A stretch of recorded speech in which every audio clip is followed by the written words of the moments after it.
ኃይልህ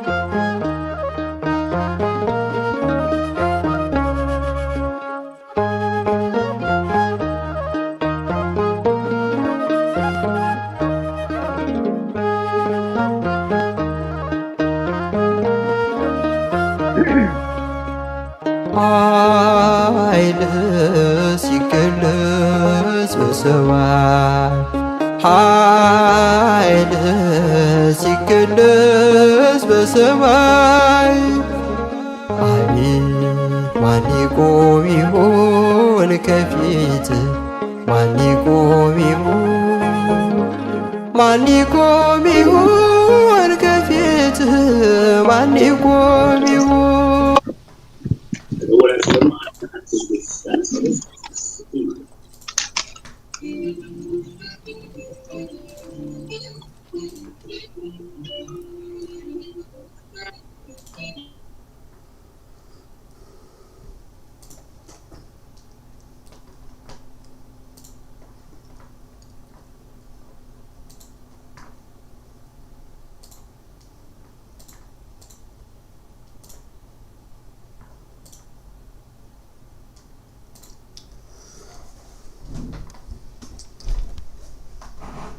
ሰላም እንዴት አመሻችሁ?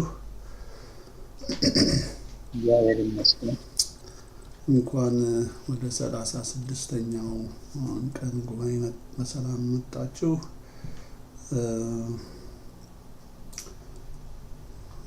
ፕሮግራማችንን ለመጀመር ከገባችሁት ዩዘር ውስጥ ካህናት ወይ ዲያቆናት ካላችሁ ማይካችሁን ከፍታችሁ በጸሎት ጉባኤውን እንድትጀምሩልን ጠይቃለሁ።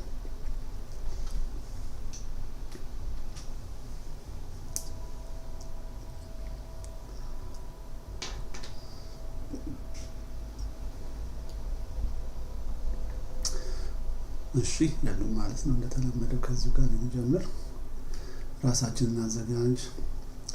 በስመ አብ ወወልድ ወመንፈስ ቅዱስ አሐዱ አምላክ አሜን። አቤቱ አምላካችን ልዑል እግዚአብሔር ሆይ ስምህ የተቀደሰ የተባረከ ከፍ ከፍ ያለ ይሁን። እንደ ቸርነትህ ቀኑን በሰላም አውለህ ምሽቱን በሰላም አስመሽተህ ለዚህ ሰዓት ስላደረስከን እናመሰግናለን። እንደ ቸርነትህ የቀረውን ደግሞ ሰዓት ምሽት ለሊት ባርከህ ቀድሰህ በሰላም ታስመሸን ታሳድረን ዘንድ ጉባኤያችንን ትባርክልን ዘንድ በቸርነትህ የምንወያይበትን የቤተ ክርስቲያን ነገር በቸርነትህ ሰምተህ ጉብኝተህ ለአጥቢያችን ለቤተ ክርስቲያናችን ሁሉ ሰላሙን አንድነቱን ታድርግልን ዘንድ በቸርነትህ እንደኛ ኃጢአት ብዛት ሳይሆን በምሕረት እንደ ቸርነትህ ብዛት ትጎበኘን ዘንድ ጥበቡን ኃይሉን ታድለን ዘንድ በእመቤታችን በቅድስት ድንግል ማርያም ወላዲተ አምላክ አማላጅነት በመላእክት በጻድቃን በሰማዕታት ተራዳኢነት እንለምንሃለን። ቅዱስ ስምህንም እንዲህ እያልን እንጠራለን። አባታችን ሆይ በሰማያት የምትኖር ስምህ ይቀደስ፣ መንግሥትህ ትምጣ፣ ፈቃድህ በሰማይ እንደሆነች እንዲሁም በምድር ትሁን። የዕለት እንጀራችንን ስጠን ዛሬ፣ በደላችንንም ሁሉ ይቅር በለን እኛም የበደሉንን ይቅር እንደምንል፣ አቤቱ ወደ ፈተናም አታግባን ከክፉ ሁሉ አድነን እንጂ መንግሥት ያንተ ናትና ኃይል፣ ክብር፣ ምስጋና ለዘላለሙ አሜን። እመቤታችን ቅድስት ድንግል ማርያም ሆይ በመልአኩ በቅዱስ ገብርኤል ሰላምታ ሰላም እንልሻለን። በሐሳብሽ ድንግል ነሽ፣ በሥጋሽም ድንግል ነሽ። የአሸናፊ እግዚአብሔር እናት ሆይ ሰላምታ ላንቺ ይገባሻል። ከሴቶች ሁሉ ተለይተሽ አንቺ የተባረክሽ ነሽ፣ የማኅፀንሽም ፍሬ የተባረከ ነው። ጸጋን የተመላሽ ቅድስት ሆይ ደስ ይበልሽ፣ ልዑል እግዚአብሔር ከአንቺ ጋር ነውና ከተወደደው ልጅሽ ከጌታችን ከመድኃኒታችን ከኢየሱስ ክርስቶስ ዘንድ ይቅርታና ምሕረትን ለምኝልን ኃጢአታችንን ሁሉ ያስተሰርይልን ዘንድ ለዘላለሙ አሜን። ምስጋና ይሁን አንድ አምላክ ለሚሆን ለአብ ለወልድ ለመንፈስ ቅዱስ ዛሬም ዘወትርም ለዘላለሙ አሜን። የተባረከ ጉባኤ ስብሰባ ያድርግልን። እሺ በቤተ ክርስቲያናችን ስርዓት መሰረት ሰላምታ እንለዋወጣለን። የምትችሉ ማይካችሁን ከፍታችሁ እኔ የጥቁሩን አረፍተ ነገር ሳነብ እናንተ ደግሞ የቡናማውን አረፍተ ነገር ታነባላችሁ ማለት ነው እየተቀባበለ።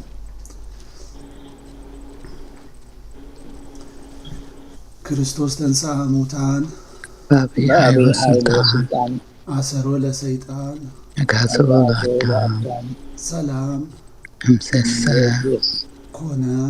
ፍስሐ ፍስሐ ሰላም። ወሰላም። እንኳን አደረሳችሁ በድጋሚ። አሜን። እሺ፣ በመጀመሪያ ማስታወቂያ፣ ይህ ስብሰባ ይቀረጻል።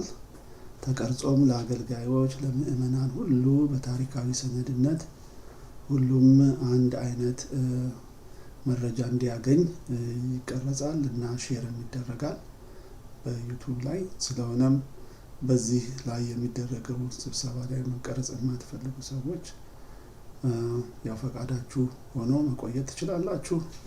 ነገር ግን የሚቀረጸው ቀረጻ ለሁሉም ሼር ስለሚደረግ እንድታውቁት አሳስባለሁኝ። ፈቃዳችሁም ከሆነ መቆየትም መውረድም የእናንተ ይሆናል ማለት ነው። እሺ፣ እንግዲህ እንደ እግዚአብሔር ፈቃድ ዛሬ የ36ኛው ቀን ላይ ደርሰናል።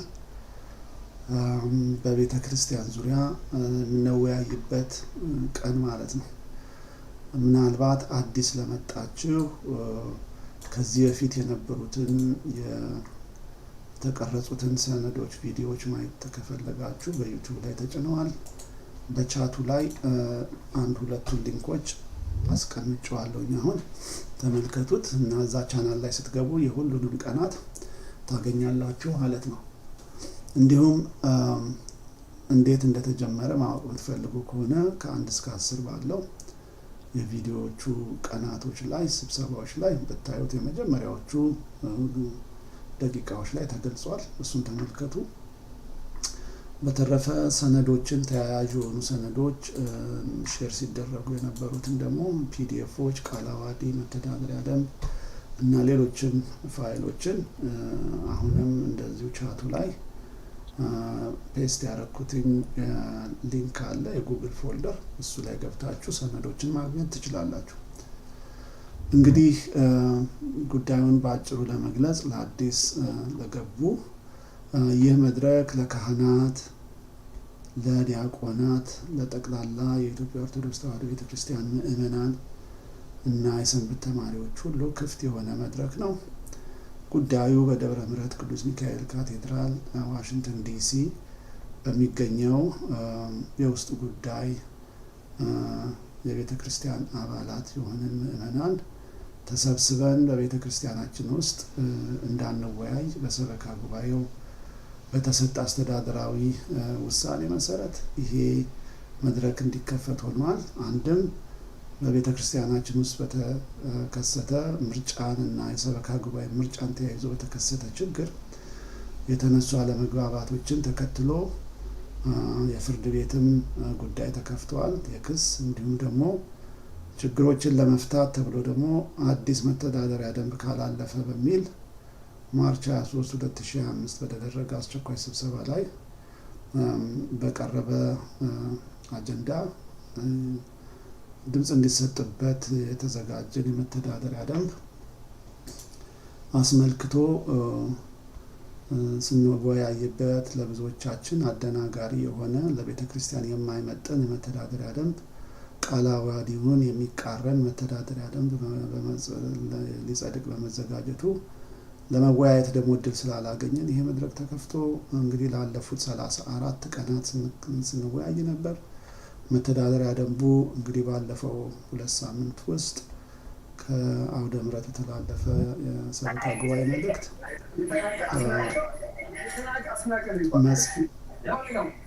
መጽደቁ ተነግሮናል። ነገር ግን ሂደቶቹና አስተዳደራዊ ውሳኔዎቹ በሙሉ ምእመናንን ያገለለ በጣም ኮንትሮል ተደርጎበት በተለየ ሚሽን ባለው መልክ እንዲያልፍና እንዲጸድቅ ተደርጓል። እንደምታውቁት እስከዛሬም ድረስ ስንወያይበት ነበር። ይሄ እዚህ ጋር የምታዩት ኢንፎግራፊክ ምናልባት በቀላሉ ጉዳዩን ሊያስረዳችሁ ይችላል። ይሄ መተዳደሪያ ደንብ እንዲጸድቅ ለአባላት የተገለጸው እዚህ ኤፕሪል እና ሜይ ውስጥ ነው። ማርች 23 ተገለጸ። ነገር ግን በእነዚህ ኤፕሪልና ሜይ ውስጥ በአስቸኳይ መጽደቅ አለበት በሚል ግፊት ተደርጎ እንዲጸድቅ ሆነ። ነገር ግን ኦክቶበር 2025 ላይ እዚህ ጋር በስተግራዬ በኩል የምታዩት ይሄኛው ቃለ ዓዋዲ በአስገዳጅ በሆነ መልኩ የውጭ ሀገር የሚኖሩ ከሀገር ውጭ ያሉ አጥቢያ ቤተክርስቲያናት መተዳደሪያ ደንባቸውን እንዲያደርጉ ተብሎ የመጣ መመሪያ ነው። ይህ ቃለ ዓዋዲ አራተኛውን ቃለ ዓዋዲ አይሽረውም፣ ግን ያለ ውጭ ሀገር ተብሎ አንድምታው ተስተካክሎ ብዙ ነገር መመሪያ ሆኖ እንደ ቃለ ዓዋዲ ባይሎ ተብሎ ነው የመጣው። እሱን ግን ላለመቀበል ይመስላል እስካሁን የምንረዳው ይህንን አዲስ መተዳደሪያ ደንብ እንዲጸድቅ ሆኗል። ብዙ ጥያቄዎች ቢኖሩትም አሁን ያለንበት ሁኔታ ጸድቆ በስራ ላይ ውሏል ተብሎ እንዲሁም ተጀምሮ የነበረን ምርጫም ተሰርዞ አዲስ ምርጫ በዚህ በአዲሱ መተዳደሪያ ደንብ ሊካሄድ እንዲሁም ኦክቶበር ላይ ደግሞ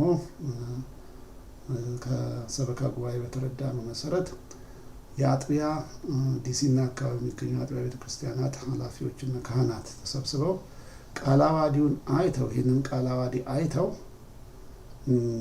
ሊቀበሉት ወይ ላይቀበሉት ይችላሉ። ከተቀበሉት እኛም እንቀበለዋለን፣ ካልተቀበሉት ግን አንቀበለውም የሚል በጣም ከአስተዳደራዊ ስራ ውጪ በሆነ አንድምታ ከሰበካ ጉባኤ የተገለጠ ያለበት ሁኔታ ነው በአሁን ሰዓት። አሁን እንደሚታወቀው የፊታችን እሁድ ማለትም ሜይ 18 ላይ አጠቃላይ ጉባኤ ተጠርቷል። ይህም ደግሞ ተያያዥነቱ አሁን ሐሙስ የዚህ ሳምንት ሐሙስ ማለት ነው ከነገ ወዲያ የሰበካ ጉባኤው የሁለት የአገልግሎት ዘመኑ ያበቃል። ስለሆነም ከዚህ ቀን በኋላ የሚያደርጋቸው ስልጣን በሌለበት ሁኔታ ነው ይህንን ስብሰባ የሚጠራው። በዚህም ስብሰባ ላይ ይካሄዳሉ ተብለው የሚጠበቁ አጀንዳዎችም ባይገለጹም ለአባላት ግን በትላንትናው በነበረን ውይይታችን አንዳንድ ሊከሰቱ የሚችሉ የአጀንዳ ይዘቶችን አይተን ስንወያይ ነበር እና በዚህ ቀን አሁን የሚመጣው እሁድ ሰበካ ጉባኤው የራሱን ስልጣን ለማስቀጠል ድምጽ የሚያሰጥበት ሁኔታ ሊኖር ይችላል። ምክንያቱም ካለው የጊዜ ገደብ አንጻር ስልጣናቸው ስለሚያበቃ የሚቀጥለው ምርጫ ለማካሄድ በዚህ በሜይ 18 በሚደረገው የሰበካ የጠቅላላ ጉባኤ ስብሰባ ላይ ስልጣናቸውን ለማስረዘም በድምጽ መስጠት ሊያልፍ ይችላል። በዚህ ጉዳይ ላይ እንዴት አድርገን አገልጋዮችንም ምእመናንንም እናሳውቃለን በሚል ዙሪያ ላይ እየተነጋገርን ያለ ነው። ዛሬም እሱን አጀንዳ ተከታይ በማድረግ ሌሎች አጀንዳዎችም ካሏችሁ ልንወያይበት እንችላለን። ነገር ግን ሰሞኑን ሁለቱን ቀን ስንወያይ መልእክት ይሆን ዘንድ የሚበተኑ በህትመትም ይሁን በቴክስት የሚበተኑ መረጃዎችን እንድናረቅ ተነጋግረን ነበረ። እሱን ድራፍት አርቅቄዋለሁኝ። ሀሳብ ትሰጡበታላችሁ። የጎደለ ካለ የሚስተካከል ወይም የሚጨመር ካለ በእሱ ላይ እንወያይበታለን። መድረኩ ለሁሉም ክፍት ስለሆነ በተቻለ መጠን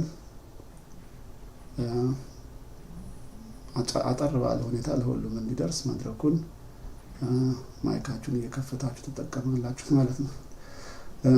ምናልባት ይህንን የአስቸኳይ መልእክቱን ላንብብላችሁና ከዛ በኋላ ወደ ውይይቱ እንሄድ። የበለጠ አስተያየት እንድትሰጡበት ስለምትችሉ ትንሽ እናስጠብቀውና ላንብብላችሁ።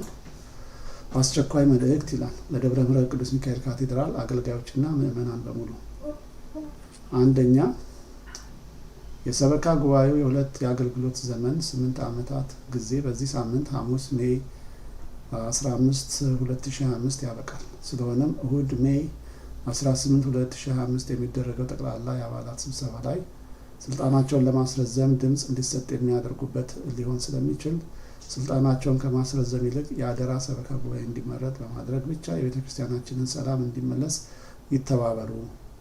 ለበለጠ መረጃ ይህንን ዩቲዩብ ቻናል ይመልከቱ ይላል።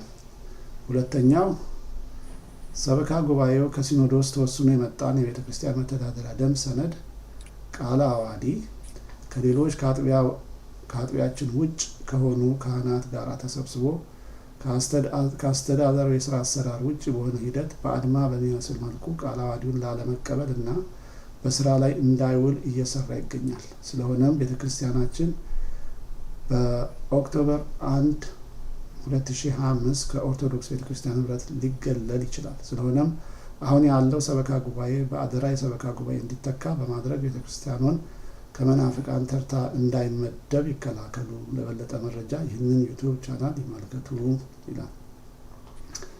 ሶስተኛ በሰበካ ጉባኤው ጸድቋል የተባለው ሰነድ ቤተክርስቲያናችን ከሐዋርያት ጀምሮ ሲወርድ የመጣን የቤተክርስቲያን መተዳደሪያ ህግ የጣሰ ስለሆነ ሁሉም ምእመን አውቆ በስራ ላይ እንዳይውል እና በቀጥታም ሆነ በተዘዋዋሪ ቤተክርስቲያን ከኦርቶዶክስ ተዋሕዶ ህብረት የሚያስወጣ ህገወጥ አሰራርን አሁን ያለው ሰበካ ጉባኤ እያደረገ ስለሆነ አሁን ያለው የሰበካ ጉባኤ የሁለት የአገልግሎት ዘመን 8 ዓመታት ጊዜ በዚህ ሳምንት ሐሙስ ሜይ 15 2025 ያበቃል። ስለሆነም እሁድ ሜይ 18 2025 የሚደረገው ጠቅላላ አባላት ስብሰባ ላይ ስልጣናቸውን ለማስረዘም ድምጽ እንዲሰጥ የሚያደርጉበት ሊሆን ስለሚችል ስልጣናቸውን ከማስረዘም ይልቅ የአደራ ሰበካ ጉባኤ እንዲመረጥ በማድረግ ብቻ የቤተክርስቲያናችንን ሰላምና ህብረት እንዲመለስ በማድረግ ይተባበሩ።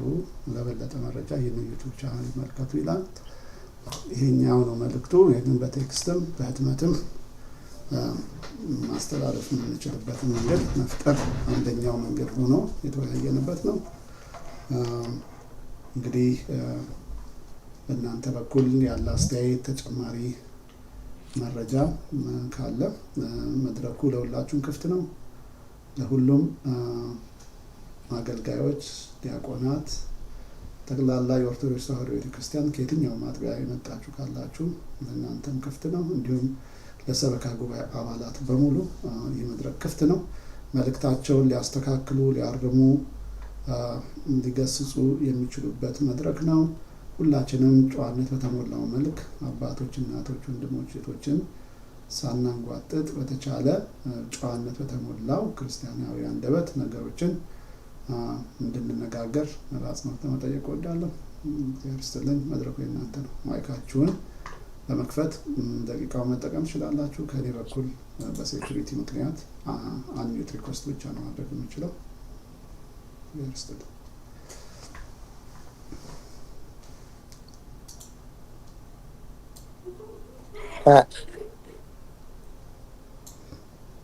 እሺ፣ ማይክ የከፈተ ሰው አለ ለመናገር እንሰማለሁ።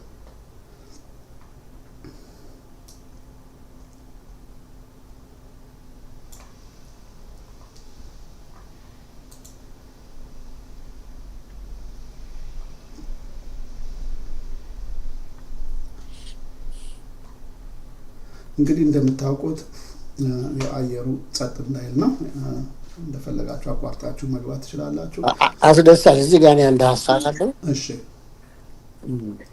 አንዱ ሁለተኛ ሊሆን የሚችለው አጀንዳ ብዬ የማስበው ምንድን ነው፣ መጀመሪያ ላይ እድሜያቸውን የሚያራዝሙበት ድምፅ ያሰጣሉ። የአስመራጭ ኮሚቴ አመራረጥና አሳይ የሚለው ላይ ምልዓተ ጉባኤው ነው የሚሰይመው። እኔ ኦልሬዲ ያው እንደምታዩት የሆነ ፑል አላቸው፣ ያወጧቸው ሰዎች አሉ። ታዛቢም ቆጣሪም ምንም ይልና እኔ የዛን ዕለትም በዛን ቀንም አስመራጭ ኮሚቴም ሊሰይሙ ይችላሉ። አንደኛው አጀንዳ እድሜያችን አራዝሙልን የጊዜ ጥረትም ለመቆጠብ እና ደግሞ የሚለውን ብታዩት ይሄ አስመራጭ ኮሚቴ አመራረጥና አሳያ የሚለው ላይ ብታዩ ካልተቀየረ በስተቀር እዛው ይጠቆማል። ሰው ምልዓተ ጉባኤው ፊት ይቆጠራል። 10 ሰዎች ይጠቆማሉ። ብዙ ሰው ያለው አስመራጭ ኮሚቴ ይሆናል ነው የሚለውና አብረው ሁለቱንም ሊያስኬዱት ይችላሉ የሚል እንትን ያለ ነው የሚለው። እሱም ብታዩት የአስመራጭ ኮሚቴ አሳያ የሚለው ላይ ያለ ማድረግ ደግሞ ሰዎች አሏቸው የዘረዘሯቸው ምታቸው አንድ አይነት ሰዎች ናቸው። ታዛቢ የሚሆኑ ሰዎች አሉ፣ ለአስመራጭ ኮሚቴነቱም የሚጠቁሙትም ሰዎች አሏቸው የሚል እንትን አለ። ያን ሊያደርጉ ይችላሉ የሚል አስተያየት አለኝ ነው ማለት። እሺ፣ መልካም። በዚህኛው ላይ አንድ አረፍተ ነገር ላይ አካትተዋለሁ። አንቀጹን ካገኘሁት ለሁላችን እንዲታይ ጠቆምነት ትችላለህ። አንቀጽ 14 ላይ ነው የሚለው ነው ያለኝ። ገጽ 27 ነው። ገጽ 14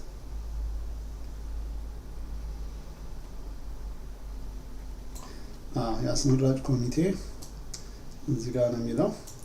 የአስመራጭ ኮሚቴ አመራረጥ እና አሰያየም ተጠሪነቱ ለሰበካ ጉባኤ የሆነ 6 አባላት ያሉት ኮሚቴ ነው። 5 አባላት በጠቅላላ ጉባኤ የሚመረጡ ሲሆኑ ከማህበረ ካህናት የሚወከል አንድ ካህን ጨምሮ 6 አባላት ይኖሩታል።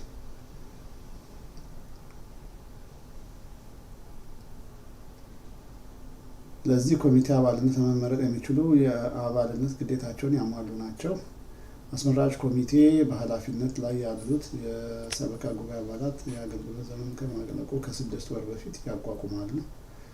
ለአስመራጭ ኮሚቴ አባልነት ለመመረጥ ብቃት ያላቸው 10 ሰዎች በጠቅላላ ጉባኤ አባላት እንዲጠቆሙ ይደረጋል። እያንዳንዱ አባል አንድ እጩ በወረቀት ጥቆማ በስብሰባው ላይ ያቀርባል።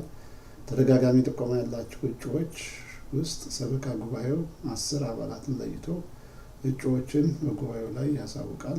ከቀረቡ እጩዎች ውስጥ 5ቱ በጠቅላላ ጉባኤው በድምፅ ብልጫ እንዲመረጡ ተደርጎ ውጤቱ ወዲያው ለጠቅላላ ጉባኤው ይገለጻል። 7ኛ የምርጫ ድምፅ የሚሰጠው በግልጽ እጅ በማውጣት ቆጥሮ መመዝገብ ነው። ለአስመራጭ ኮሚቴነት ከተሰየሙት ውስጥ ተሰናባች ቢሆን በድምፅ ብልጫ ደረጃቸው ቅደም ተከተል በምትክነት እንዳስፈላጊነቱ እንዲሰየሙ በተጠያቂነት ይቆያሉ። ተሰናባቹ አባል ወይም አስመራጭ ኮሚቴው የለቀቀበት ምክንያት ለሰበካ ጉባኤው በጽሁፍ ያሳውቃል። በአስመራጭ ኮሚቴው ስራውን በነጻነት በገለልተኝነት ያከናውናል። ጠቅላላ ጉባኤው የሚሰጠውን ሌሎች ውሳኔዎች ይፈጽማል ይላል። የአስመራጭ ኮሚቴ ስራና ተግባር ኃላፊነት እንዲሁም ምርጫ ስነ ስርዓት የሚል አለው። እንግዲህ እሱኛው ደግሞ ወደ ምርጫ ስንሄድ የምናየው ይሆናል ከአስመራጭ ኮሚቴ በኋላ።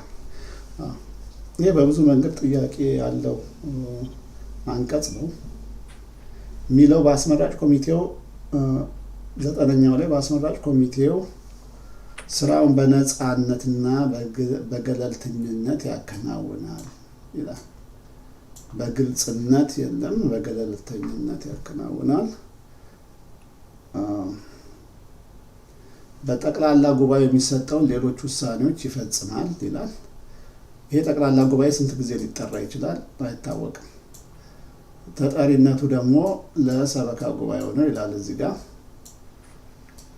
ተጠሪነቱ ለሰበካ ጉባኤ ሆኖ ለጠቅላላ ጉባኤ የሚሰጠውን ሌሎች ውሳኔዎች ይፈጽማል ይላል። 2 አለቃ ነው ያለው። ጠቅላላ ጉባኤ አለው፣ እንደገና ሰበካ ጉባኤ አለው። የተምታታበት ነገር ነው።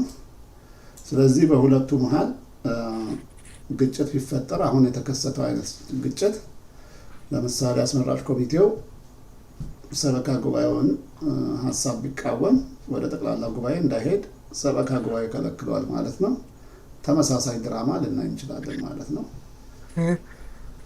እና ሂደቶች ሁሉ የሚገርሙ ናቸው። እሺ መድረኩም ያዝ ትችላላችሁ።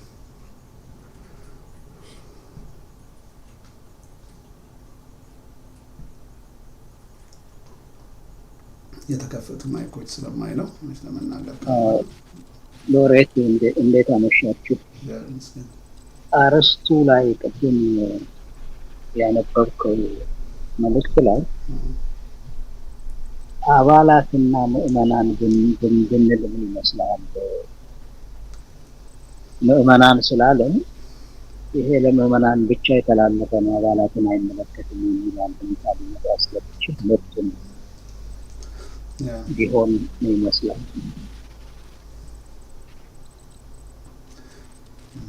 ነገሩ የጠቅላላ ጉባኤ ሂደት ስለሆነ ነው ሁለቱን የሚያካተትኩት። ምክንያቱም ጠቅላላ ጉባኤ ላይ ሁለቱም ነው የሚገኙት። ሁሉም እጃቸውን ያወጣሉ፣ ውሳኔ ያሳልፋሉ ማለት ነው።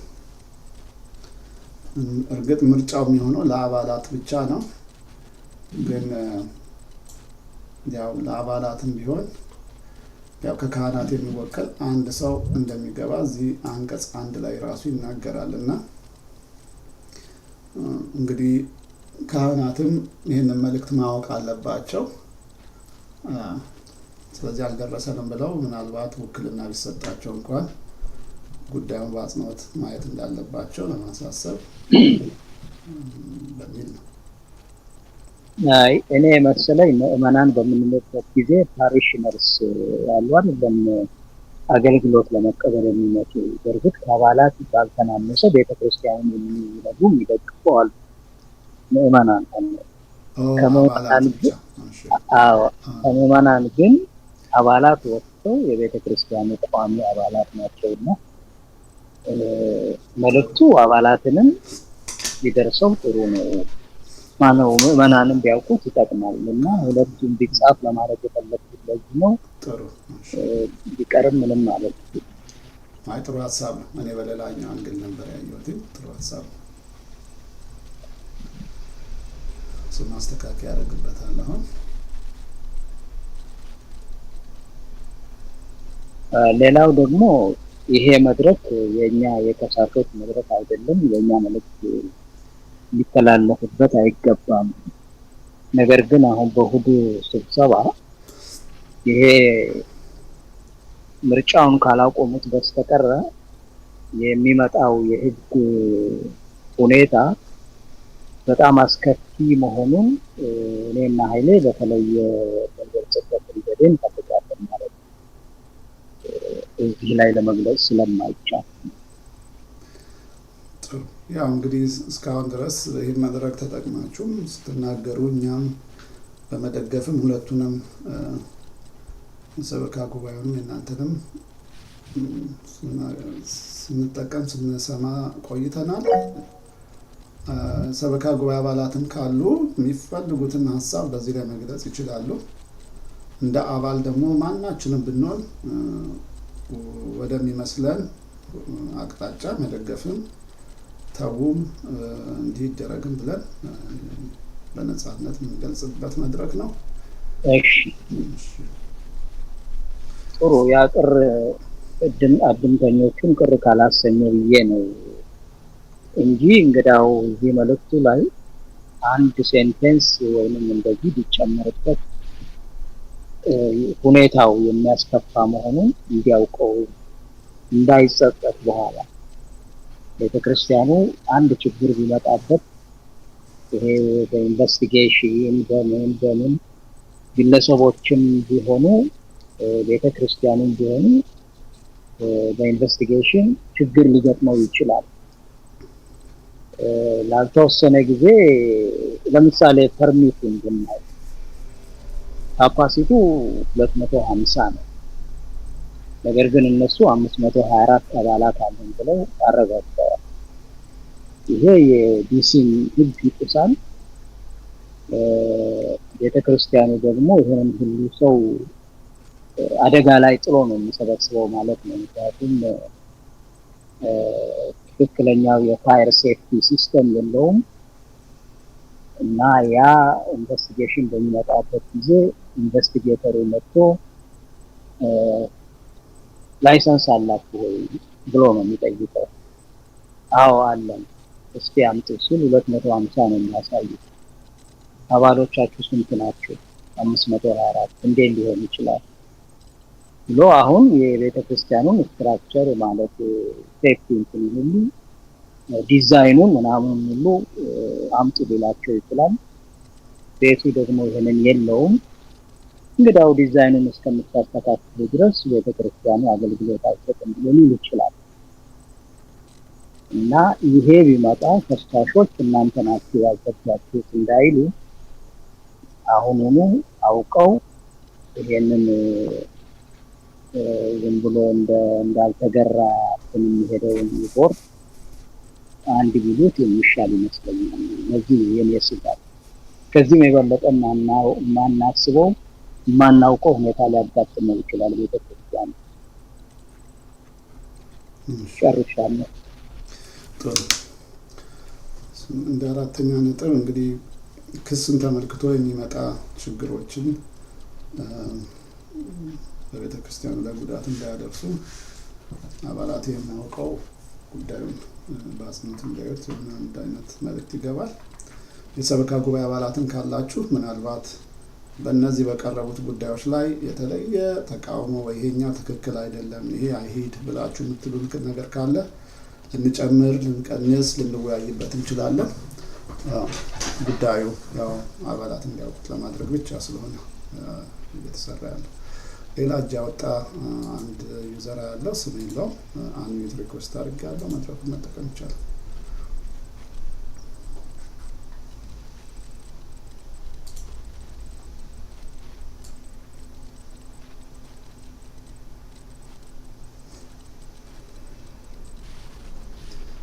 መናገር ይቻላል።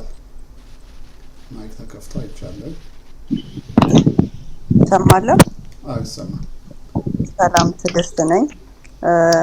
የኔ ጥያቄ ከሚቀጥለው እሑድ ስብሰባ ጋር አይደለም፣ ግን በአጠቃላይ ቸርቹን በተመለከተ አሁን ከማህበረ ቅዱሳን ጋር ግንኙነት ያለው ችግር ያለን ይመስለኝ ነበረ። ግን ሞር አሁን የማህበረ ቅዱሳንን ባይሎ ሳነበው ሞር ራሴን ኤጁኬት ሳደርግ ከዛም በላይ የሆነ ችግር ነው ያለው። ቤተክርስቲያኑ ብዙ ነገሮች አንቲስፔት የማናረጋቸው ነገሮች አሉ እና ለምን እንደሚደረግ አላቅም፣ ግን ራሳችንን ማዘጋጀት አለብን። ቤተክርስቲያኑ ህዝቡ ራሱ መማር አለበት። እንደዚህ በጭፍን እስከ መቼ ነው የሚሄደው? እና መስማት አልችልም ለሚሉን ወገኖቻችን፣ አብረውን ለሚያመልኩ ሰዎች ማስተማር አለብን። አሁን የተደረገው ምንድን ነው? ለቦርዱ ነው ስልጣን የሰጠ ነው። ቦርዱ ይወስንልን የሚል ያላነበብነውም ባይሎ ይጽደቅ ብለን ስንል በኦን ቢሃፍ ኦፍ አስ እነሱ ይወስኑልን ብለን ያሉ፣ ግን ውሳኔዎቹ አባቶቻችን ራሱ የሚያውቁት ነገር ያለ አይመስለኝም። በእውነት ብዙ በጣም ራሴ እንደዚህ ሊሆን ይችላል ወይ ብዬ አሁን ሳየው ነገሮቹ ዲፕ የተሰራባቸው ነገሮች ናቸው። ግን ይሄ ደግሞ የሚሆነ አባቶቻችን በልክ እኛ እንደዚህ ሊሆን አይችልም ብለን እንደምንከተለው ቤተክርስቲያን ውስጥ ይደረጋል እንጂ በደንብ ፕላን የሆነ ነገር ያለ ነው የሚመስለኝ። ደግሞ አይ ሆፕ አይ አም ሮንግ፣ ግን አይደለሁም። እና ሁሉም ሰው ማወቅና እያንዳንዶቻችን መማር አለብን። ሁሉንም ሰው አካውንተብል ማድረግ መቻል አለብን። ምክንያቱም ይሄ የዘር ኮምፖናንት ኢትዮጵያ ውስጥ የምናየው ቲያትር እኛ ቸርች እንደሚጀመር መቼም ፕሮባብሊ ነገ ላይ ይጀመር ይችላል፣ የዛሬ ዓመት ላይ ይጀመር ይችላል። ግን ስሩ እየተተከለ ያለበት ሰዓት ነው እና አሁን ካልተናገረ ከ5 ዓመት በላይ ማለቱ ምንም ዋጋ የለውም። እና ይሄ ኢትዮጵያ ውስጥ አሁን የምናየው በቤተ ክርስቲያን ተጋብተው የሚበጠብጡ የነዛ አይነት ስሮች እየተተከሉብን ያሉት እና እነሱን ደግሞ በኃይል አይደለም ግን በማየት እናውቃለን፣ ልክ አይደለም በማለት ምናልባት ብቻችን ልንቆም እንችል ይሆናል። እኔ ከሳሽም አይደለሁም ተከሳሽም አይደለሁም ቦርድም አይደለሁም። ግን እንደ አንድ አባል አባቶቼ ይሰሙኛል ብዬ አባቶቼን ጠይቄያለሁ። ቦርድ ይሰማኛል ብዬ ቦርድ ጠይቄያለሁ። እኔ እዚህ ቤተክርስቲያን ውስጥ 30 ዓመት ኖሬያለሁ።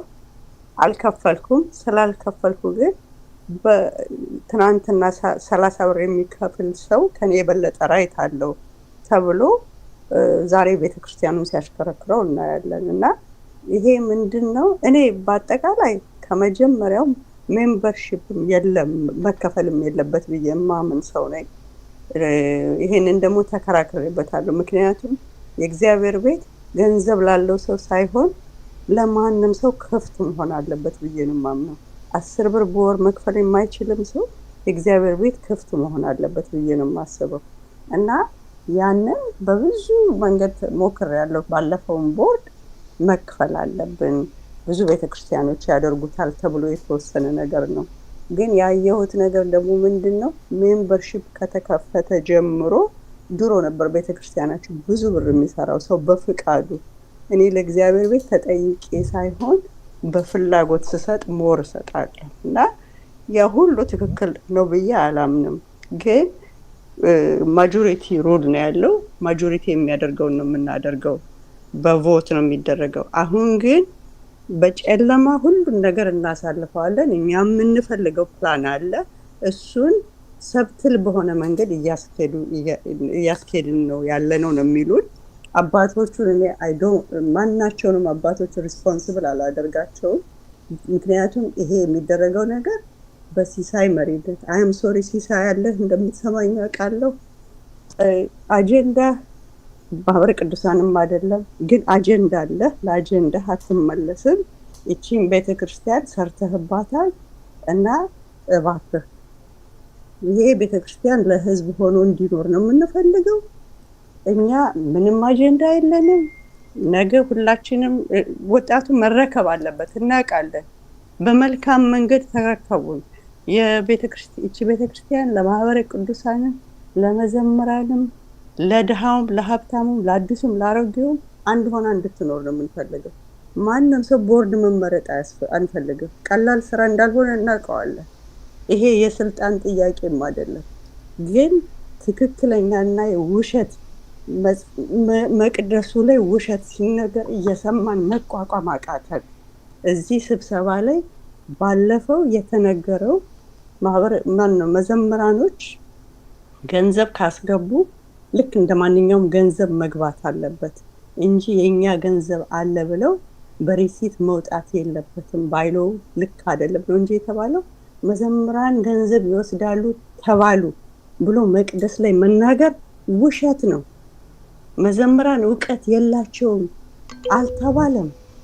እና እንዲህ አይነት ነገሮች ቁርባን የምትቀበሉበት ቦታ ላይ ቆሞ መናገር እንደው በእግዚአብሔር ቤትም በሰውም ያስጠይቃል። እና ይህ እኔ ማናቸውንም እህቶችን ወንድሞችን ከእናንተ የበለጠ ስለማቅ አይደለም፣ ግን ትንሽ ከማቃት ይሄ ነገር ጠለቅ ያለ ነገር ነው። እና የዘርማል ሰው ኦሮሞኛ ይችላሉ ተብሎ ሰው ቤተክርስቲያናችን ውስጥ ቄስ እየተቀጠረ ነው። ነገ ምንድን ነው የሚያመጣው ይሄ? እኛ ኦሮሞ የሚቀደስ ይቀጠር፣ ትግሬ የሚቀጠር፣ የፈለገው አይነት ይቀጠር፣ ኢትዮጵያዊ ነን ሁላችንም። ግን ኳሊፊኬሽን መሆን የለበትም።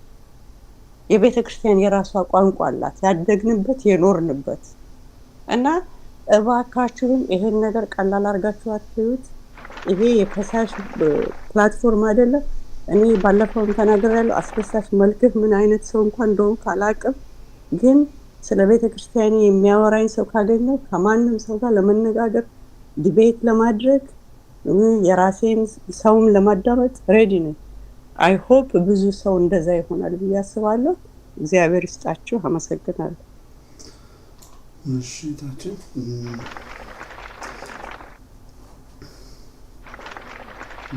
እንግዲህ እንዲህ አይነቱ ሀሳብ ሼር የሚደረግበት መድረክ መገኘቱ እንግዲህ ለዚህ ነው። ሁላችንም የምናውቀውን ሼር ስናደርግ ቤተክርስቲያንን መጠበቅ እንችላለን። ከብዙ አንግል መታየት ያለባቸው ነገሮች ይኖራሉ። ቀርበን መወያየት ይኖርብናል ሁላችንም በትክክል። እሺ ሌሎቻችሁ መድረኩን መጠቀም ትችላላችሁ። ምናልባት በክፍያ በአባልነት ክፍያ ዙሪያ ላይ ቃለ ዓዋዲው ላይ ያነበብኩት አለ። አንቀጹን እስካገኘው ነው። በቤተክርስቲያን ሕግ መሰረት ክፍያ ያስፈልጋል፣ ግን ክፍያ ደግሞ የግድ መከፈል አለበት ብለው አላስቀምጡም አባቶች። ሁሉም እንደ አቅሙ የተቀመጠ የአባልነት ክፍያ በገንዘብ ብቻ አይደለም፣ በጉልበት እንዲሁም በድሮ ጊዜ ገበሬም እንኳን ከሆነ ካረሰው አድርጎ ለቤተ ክርስቲያን የአባልነቱን ህብረቱን እንዲያጠነክር ያደርጋሉ። የማይችሉ ሰዎች ደግሞ ሳይከፍሉም እንዲገለገሉ ነው ቃለ ዓዋዲው ላይ ያስቀመጠው። እና ያው አሜሪካ ሲመጣ ያው አባልነት ከጥሬ ገንዘብ ጋር ስለሚያያዝ ገንዘብ ደግሞ ራሱን የቻለ ፈታኝ የሆነ ነገር ስለሆነ በብዙ ቦታዎች ላይ የምናያቸው የቤተ ክርስቲያን ችግሮች ካለ መክፈል ጋር ሳይሆን ከገንዘብ ጋር የተያዙ ችግሮች ሆነው የምናገኛቸው። እና እህታችን ያለችው ትክክል ነው። ክፍያው ላይ ያለው ግን በአንቀጹ እናነባለን እንዳገኘሁት። ሌላ ሰው እጅ ያወጣ ያለሁኝ አንሚት ሪኩዌስት አድርጌያለሁ። መድረኩን መጠቀም ትችላላችሁ። ይቅርታ እኔ ነኝ ስለ ክፍያ ያወራሁት እንደ እንደ ኤግዛምፕል ለማለት እኔ መክፈል እችላለሁ እና ስለኔ ሳይሆን እንደኔ ያልከፈሉ ሰዎች በጣም ብዙ ሰዎች አሉ። አሁን ክፍያችሁ እንደነዛ ሰዎች 75 ብር ይሁንላችሁ ቢባሉ ወደ ቤተክርስቲያን ውስጥ እያሉ ግን አባል ያልሆኑ ሰዎች ምክንያቱም የአመት የሁለት አመት ክፍያ ያለባቸው ሰዎች አሉ እና እነሱን ማለቴ ነው እና ቤተክርስቲያን ውስጥ በክፍያ ምክንያት ሰው መቀነስ የለበትም ብዬ አምናለሁኝ። ምክንያት ለሰንበት ትምህርት ቤት 8 ብር ከተደረገ የሰንበት ትምህርት ቤቶች እንደ ሁላችን 50 ሺህ ብር 100 ሺህ ብር የሚሰሩ ልጆች ናቸው። እንደ ኢትዮጵያ ቤተክርስቲያን ህፃናት ልጆች አይደሉም እና 25 ብር ማንም ሰው አፎርድ ያደርጋል። ግን የሰንበት ትምህርት ቤት ሳይሆን የማይችሉ ሰዎች ካሉ ከሰንበትም ከህዝቡ የሚችሉትን አፕሮፕሪየት የሆነ ክፍያ ማዘጋጀት ይቻላል። ግን ሁሉንም ያንን ማለት ነው። ጥሩ ነው ባባሹ። እሱ ጥያቄ የነበራችሁ ሰዎች ታስታውሱ እንደሆነ ከዚህ ከምርጫ ጋር ተያይዞ ተነስቶ ነበረ። በሌሎችም ቀናቶች ቪዲዮዎች ላይ አንስተነዋል። በትክክል ክፍያ ላይ የተወሰኑ ውሳኔዎች ትክክል አይደሉም። አንደኛ በጥቂት ገንዘብ አዳዲስ አባላትን ቮት ለመገልበጥ የሚያስችል ዝቅተኛ ክፍያ ነው። ሁለተኛ የቆዩ አባላት ላይ ያለን ውዝፍ ከግምት ውስጥ ያስገባ አይደለም። ሶስተኛ የቆዩ አባላት ወደዚህ የምርጫ ሂደት እንዳይገቡ ሰበካ ጉባኤው ያስቀመጠው ነገር አለ። ምንድን ያለው? ችግር ካለባችሁ ጉዳያችሁን በደብዳቤ አስገብታችሁ ሰበካ ጉባኤው ሲፈልገው ማነው ሲፈቅድ ሁኔታውን ሊያስተካክልላችሁ ይችላል እንድትሳተፉ የሚል ነው። ግን ከላይ ደግሞ ከአባቶች ደግሞ የተሰጠ ምክር አለ። ከገንዘብ ይልቅ ሰውን ማስቀደም በሚል እና በአባልነት ተመዝግቦ ከቆየ ምርጫ ሲመጣ ይሄን ያህል በጣም ጠንካራ የሆነ ሩል ማስቀመጡ አሁን ታችን እንዳነሳችው ችግር ዋና ሆኖ እናየዋለን። እና እንግዲህ አሁንም የምናየው የሰንበት ትምህርት ቤትም ሲጠቀስ ገንዘብ፣ ምርጫም ሲጠቀስ ገንዘብ፣ ስልጣን ሲጠቀስ ገንዘብ፣ ሁሉ ቦታ ላይ አገልግሎት ሲጠቀስ የሰንበት ትምህርት ቤት እንኳን በመተዳደሪያ ደንቡ ላይ ከዚህ በፊት እንዳየነው ገንዘብ ነው። በየመሃሉ አባቶች ይሄንን የገንዘብ አያያዝ እንኳን ገንዘብን አይደለም ሞቅ ያለን እንኳን መዝሙር አባቶቻችን በልክ እንዲሆን ይገድባሉ።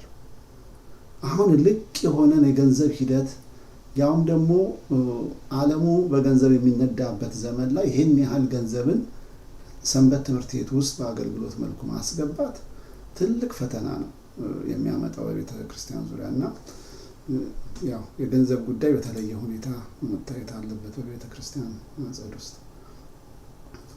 እሺ ሌላ ቴክስት መልእክቶች አይቼ ነበረ። መድረኩም ያስ ትችላላችሁ። እንደተመሻችሁ ላይ መናገር ብቻ ገንዘብ በጣም ጥሩ ነገር ነው፣ መጥፎም ነገር ነው። እኔ ሰጀስት የማደርገው ምንድነው አሁን ትዕግስት እንዳለችው አፎርድ የማያደርጉ ሰዎች አሉ። ግን ባዘር የሚያደርገኝ አሁንም ባዘር ያደርገኝ በቅድም አሁን አንተም እንዳልከው አስደሳች ለምርጫ ወይ እንደዚህ ለቮት ሲሆን ተንጋግቶ መጥቶ የ3 ወር ከፍሎ ምርጫ ማድረጉ ትክክል አይመስለኝም። እንደዛ ያንን ፕሮቴክት ማድረግ ያለብን። ቤተክርስቲያኑ የራሱ ሬቨንስ ከሌለው ጊዜ ድረስ በምጽዋት ሙዳይ ነው የሚተዳደረው። ስለዚህ አባላት የቻሉትን ያህል መክፈል ይችላሉ። ግን አትሊስት እንዲህ አይነት ክሪቲካል የሆነ ቤተክርስቲያን ዲሲዥን ሊካሄድ በሚዘጋጅበት ጊዜ ኑና ቮት አድርጉ አሁን እንደተደረገው ማለት ነው አድርጉ ብሎ ሰብስበው ቮት ማስደረጉ ትክክል አይመስለኝም። እና እኔ ሰጀስት የማደርገው ምንድን ነው ምርጫ ለመምረጥና ለመመረጥ ወር ኤኒ እንትና ቮት ለማድረግ ኮንሲስተንትሊ አትሊስት 1 አመት ኮንሲስተንትሊ ሜምበርሺፑን ያሟላ ወይ 1 ዓመት ተኩል ወይ 2 ዓመት ሜምበርሺፑን ያሟላ ብቻ ነው የሚል መከላከያ ቢደረግበት የሚችሉትም ሰዎች ይከፍላሉ፣ የማይችሉትም ሰዎች በሚቻሉበት ጊዜ ይከፍላሉ። ዝፍም ካለባቸው ትንሽ መክፈል ይችላሉ። ግን እንደ ሁል ኮንሲስተንትሊ 1 ዓመት 2 ዓመት 10 ዓመት እኛ እንደኛ 30 ዓመት ያሞላውና ከትላንት ወዲያ መጥቶ ተገዝቶም ይሁን ተብሎ ያለው እኩል ቤተክርስቲያኑ ላይ መኖር የለበትም እና እንደዛ አይነት ገደብ ቢደረግበት ጥሩ ይመስለኛል። ለሌሎችንም ያላቸውን ኮንትሪቢዩት እንዳያደርጉ ማድረጉ ጥሩ አይመስለኝም። ግን ከሌላ አባል እኩል መብት እንደሌላቸው ማሳወቅ ለምንድን ነው? አሁን የተደረገው አይነት ነገር እንደሚደገም ምንም ጥርጣሬ የለኝም። እኔ ወደፊት አንተ ቅድም እንዳልከው 5,000 ብር ይዘህ እኮ ቦቱን በሙሉ መውሰድ ትችላለህ። አሁንም እነሱ የሚሉት አትሊስት አንድ ሰው 3 ፓርቲሲፔት ሜምበር ሆነ መቆየት አለበት ቦት ለማድረግ። ዳስ ኖት ኢናፍ ፍሮም ዘ አማውንት ኦፍ መኒ ዊ ፔይ ዳስ ኖት። ስለዚህ የሚችል ሰው የቻለን በንዝህላልነትም በምንም ሆነ ሳያረግ ከቀረ 1 ዓመት ተኩል ኮንሲስተንት ካልሆነ እንዲህ አይነት ኢምፖርታንት ዲሲዥን ላይ እንዳይደረግ ማድረጉ ጥሩ ይመስለኛል። ሌላውን ገንዘቡን ገለጥ አድርጎት አመሰግናለሁ። እሺ፣ በትክክል በአጋጣሚ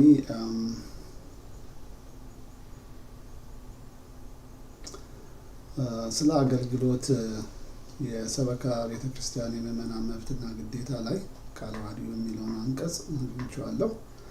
ምናልባት የሚናገር መድረኩን የሚስብ ከሌለ በመሀል አነበዋለሁ።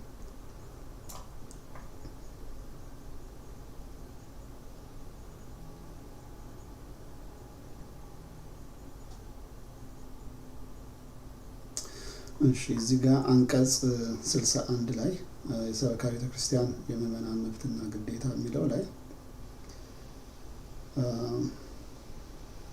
በሕገ ቤተክርስቲያን አንቀጽ 13 የተደነገገ እንደተጠበቀ ሆኖ ምዕመናን የሚከተሉትን መብቶችና ግዴታዎች ይኖሯቸዋል ይላል። እዚህ ጋር ዋናውን ላይ ያሉትን ለአንበብ ላይ ያሉትን በአጥቢያ ቤተክርስቲያን ሰበካ ጉባኤ ተመዝግበው ተገቢውን ክፍያ ሲከፍል ቆይቶ በቂ ባልሆነ ምክንያት ክፍያውን ለ2 ዓመት ያቋረጠ ምዕመን ውዝፉን ብቻ በመክፈል ሳይከፍል የቆየው ከ2 ዓመት በላይ ከሆነ ከዋናው ክፍያ በተጨማሪ ተገቢውን መቀጫ ከፍሎ ማንኛውንም መንፈሳዊ አገልግሎት ማግኘት መብት አለው ይላል። ላይ ንጉሱ በአጥቢያ ቤተክርስቲያን ሰበካ ጉባኤ ያልተመዘገበና ተገቢውን ወርሃዊና ዓመታዊ ክፍያ ያልከፈለ ምዕመንም ከዚህ ዓለም በሞት ሲለይ የኢትዮጵያ ኦርቶዶክስ ተዋሕዶ ቤተክርስቲያን አባል በመሆኑ በንስሐ አባቱ ተረጋግጦ የአገልግሎት ዋጋ ከፍለው ጸሎተ ፍትሐት እንዲደርስለት የሟች ቤተሰቦች የመጠየቅ መብት አላቸው ይላል። ላይ ማንኛውም የኢትዮጵያ ኦርቶዶክስ ተዋሕዶ ቤተክርስቲያን አባል ከዚህ ዓለም በሞት የሚለይበት ጊዜ ባለበት አጥቢያ ቤተክርስቲያን ጸሎተ ፍትሐት ከተደረገለት በኋላ መቃብር ቦታ ማግኘት አለው። ይህ እንግዲህ ከምርጫ ጋር በአብዛኛው የተያያዘ አይደለም። የተወሰነ እዚህ ጋር ነው ያለው። እዚህ ጋር አሁን ለምናያቸው ችግሮች አንደኛው ጥሩ አንቀጽ እዚህ ጋር ምን አስቀምጠዋል አባቶች?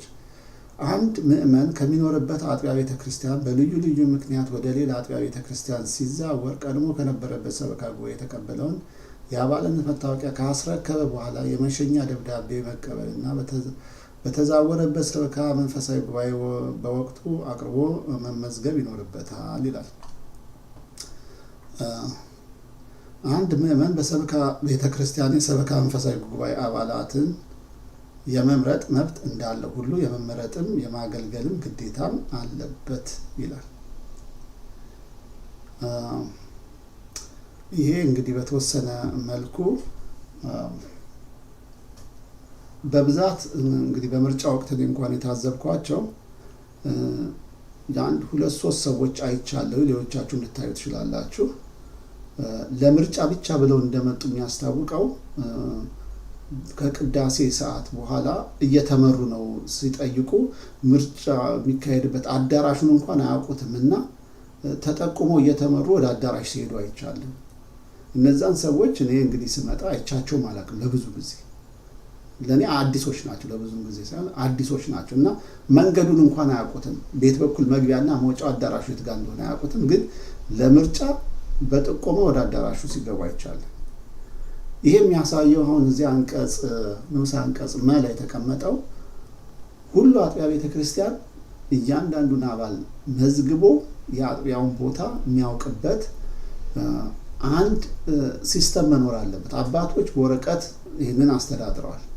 በዘመናችን ደግሞ ይህንን በፈጣን ሁኔታ ማምጣት ካልቻለን ሰው በጣም በከባድ ፍጥነት ከቦታ ቦታ ይዘዋወራል እና ይህንን ለማስቆም የምንችልበትን መንገድ እንዲፈጠር ካላደረግን ይሄ ነገር ሊቆም አይችልም። በተለይ በማህበራት ውስጥ ያሉ ሰዎች በግሩፕ ሊንቀሳቀሱ ይችላሉ እና እንደዚህ አይነቶቹ አንቀጾች በትክክል በቤተ ክርስቲያን ውስጥ እንዲተገበር ከተደረገ አባል ማንነቱ ይታወቃል። ለምሳሌ በስብሰባዎች ላይ ተቀርጸው ትላንትና ሲነሳ ሰምቻለሁ። እነማን እንደገቡ ራሱ አይደንቲፋይ መደረግ አለበት። እንደው በትንሹ እንኳን እነማን እንዳሉ መታወቅ አለበት እና ምናቃቸውና ማናቃቸውን አይደንቲፋይ አድርገን ከየት አጥቢያ እንደመጡ ለይተን ማወቅ መቻል አለበት። እነዛን ሰዎች በትንሹ እንኳን በዚህ አይነት ሁኔታ አቶ አስደሳች እኔም ምርጫው ጊዜ ውጪ መኪና ማስቆም ከነ ሙሉጌታ ጋር ስቆም ነበርና I know I have seen some people double park አድርገው መጥተው እንደ ዴሊቨር የሚያደርጉት ብዙ ጊዜ መጡና በርጋ ዴሊቨር ለማድረግ ቃል ምናምን ሲመጡ ነው የምናያቸው። እንደዛ መስሎን ዝጋ ማቆም አትችልም ሲባል አንደኛው አይ በቃ ቦታ አድርጌ ልመጣ ነው ብሎ ሲገባ ይቻላል እንዳንተ እንዳልከው እና እዛ ፓርኪንግ የሚሰሩትን ልጆች ብንጠይቅ they have seen a lot of people like that በዛ ቤተክርስቲያን መጥተው ፊታቸው ታይቶ የማይታወቅ completely አዳዲስ ስፔሶች እንደነበሩ ምንም ጥርጥር የለም። አሁን አንዱኛ የጠየቅነው ሊስት እሱን ለማየት ስለሆነ እና አሁን እንግዲህ እኔ ሪኩዌስት 5 ቀን የሚሞላው ነገር ነው የሚሉት እንሰማለሁ።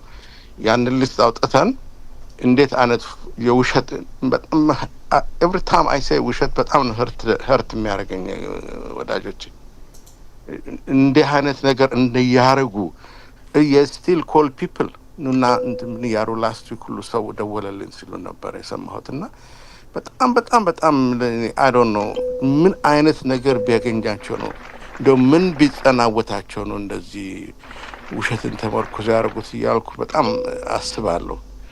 በአይና እንኳን 1 3 4 ሰው በአይና አይቻለሁ። እንግዲህ እና ሌሎች ልዛ የሚሰሩ ልጆች ብትጠይቁ ማአት ሰው እንደዚህ መጥቶ የማያውቅ ሰው ነው የተደረገውና ምን አቺቭ ለማድረግ you go out of your way ሌላ ቦታ ያሉትን ሰዎች አምጥተው ሶስት ጊዜ ከፍሎ ሜምበር አስደረገው። አሁን አስደሳች እንዳልከውም ተደርጎ ሊሆን ይችላል 1000 2000 3000 ብር በትነው ሊሆን ይችላል። we don't know until we know how this thing has been transpired. እኔ እስቲ እንደው ጉዱን ለማየት እንደው እስቲ ነገ የሚሉትን ሰማለሁ። የተፈለገውን ነገር ቀርጬ ማውጥቼ ቢሆን ለህዝብ ማሳወቅ አለብን። እነዚህ ሰዎች የቤተክርስቲያን ሪሊ አባላት ናቸው ነው በጣም ነው ማዝነው። መቼም በአይኔ ያየሁትን ነው የምነግራችሁ። እኔ ቆመን ሶስታችን እንግዲህ 3 ሰው እዛ እኔ እንኳን ብዙ ፓርኪንግ እንትን አይደለም ፓርክ አሲስት የሚያደርጉ ልጆች 2-3 ቆመን ሶስታችንን ማናቀው ፌስ ሲመጣ እንግዲህ ያሳያችሁ ምን ማለት ነው። ቅድም ያልኩት አይነት ሪስትሪክሽን is very important ቤተክርስቲያናችንን ፕሮቴክት ለማድረግ ከእንደዚህ ሁሉገኒዝም እና በማብ የሚካሄድ ነገር ለማቆም አንድ ሰው ለማባል ከሆነ 2 አመት ኮንሲስተንትሊ ከፍሎ እንግዲህ ቤተክርስቲያን ነው ካለ አንድ ሰው በየሰንዴው የሚመጣ ከሆነ every other Sunday የሚመጣ every third Monday የሚመጣ every month የሚመጣ ያባልነቱን እየከፈለ ሜንቴን ማድረግ አለበት ኮንሲስተንትሊ። ካላረገ 2 አመት ቆይቶ ለምርጫ ሲሆን ግልብጥ ብሎ መጥቶ የሚያረግ ከሆነ ግን እኔ አሁንም እንዲህ አይነት ነገር እንደሚደገም ምንም ጥርጣሬ የለኝም። እግዚአብሔር ይሁነን። ያሁኑንም እንዲህ አይነት ሪስትሪክሽን ሆኖ ቤተክርስቲያናችን መጠበቅ ያለበት ይመስለኛል። አመሰግናለሁ። እሺ ሚሚጅ አለኝ መድረኩን ያዝ ይቻላል ለመናገር ከሆነ እንግዲህ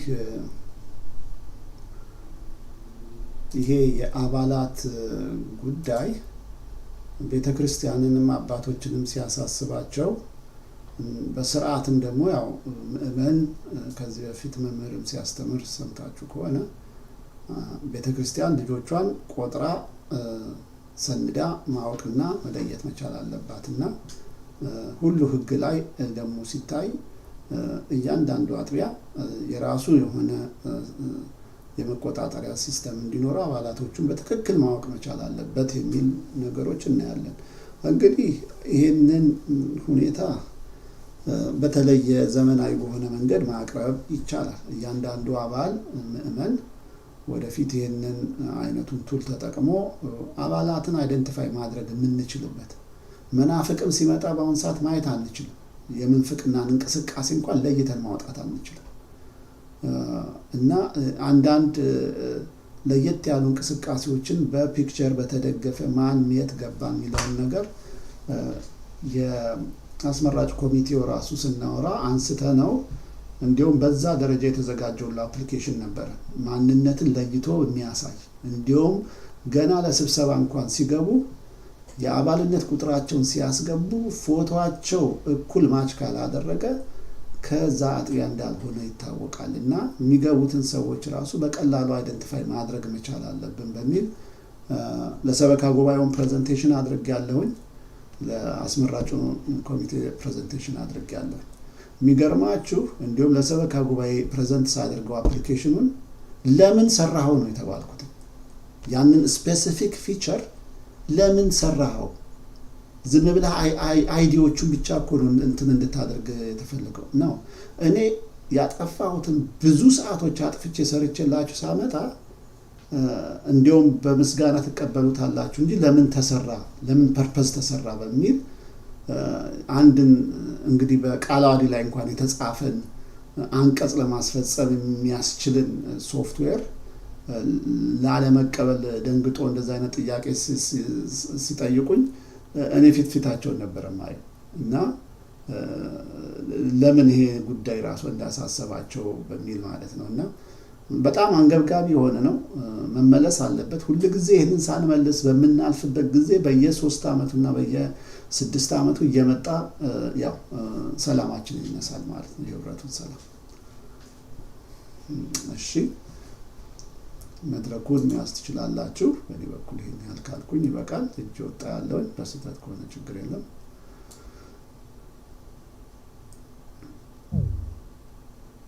በተለይ እኔ መናገር ይችላል? ይቻላል።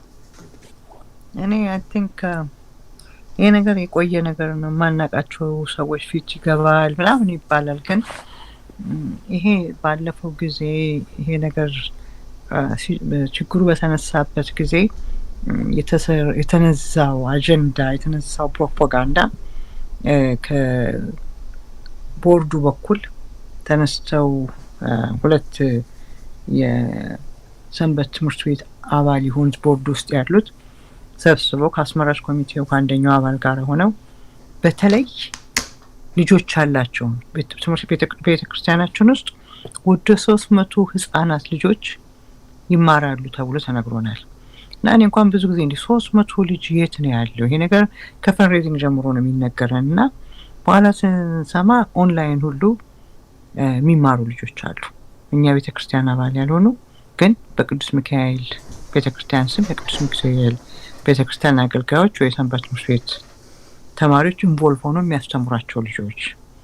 አሁን ይሄ ሲመጣ እንትን ለማለት ለማጋጨት ሲባል ቦርድ ውስጥ ያሉት ቦርድ ውስጥ አስመራጭ ኮሚቴ ውስጥ ያሉት በተለይ ትግስትንና መቅደም የሰንበት ትምህርት ቤት ተማሪዎችን እንዳያስተምሩ ስለማይፈልጉ ልጆቻችሁን የሰንበት ትምህርት ቤት ተማሪ እንዳያስተምሩ የሰንበት ትምህርት ቤት ተማሪ አባላትን እንዳይገቡ የሚል ፕሮፓጋንዳ ተደርጎ ማአት ልጆች ያላቸው ሰዎች መምጣትና አባል እንዲሆኑ የተደረጉት እነዚህ የልጆች ቤተሰቦች ናቸው። እኛ ጋር ሁሉ ጊዜ ይመጣሉ? ኖ አይመጡም።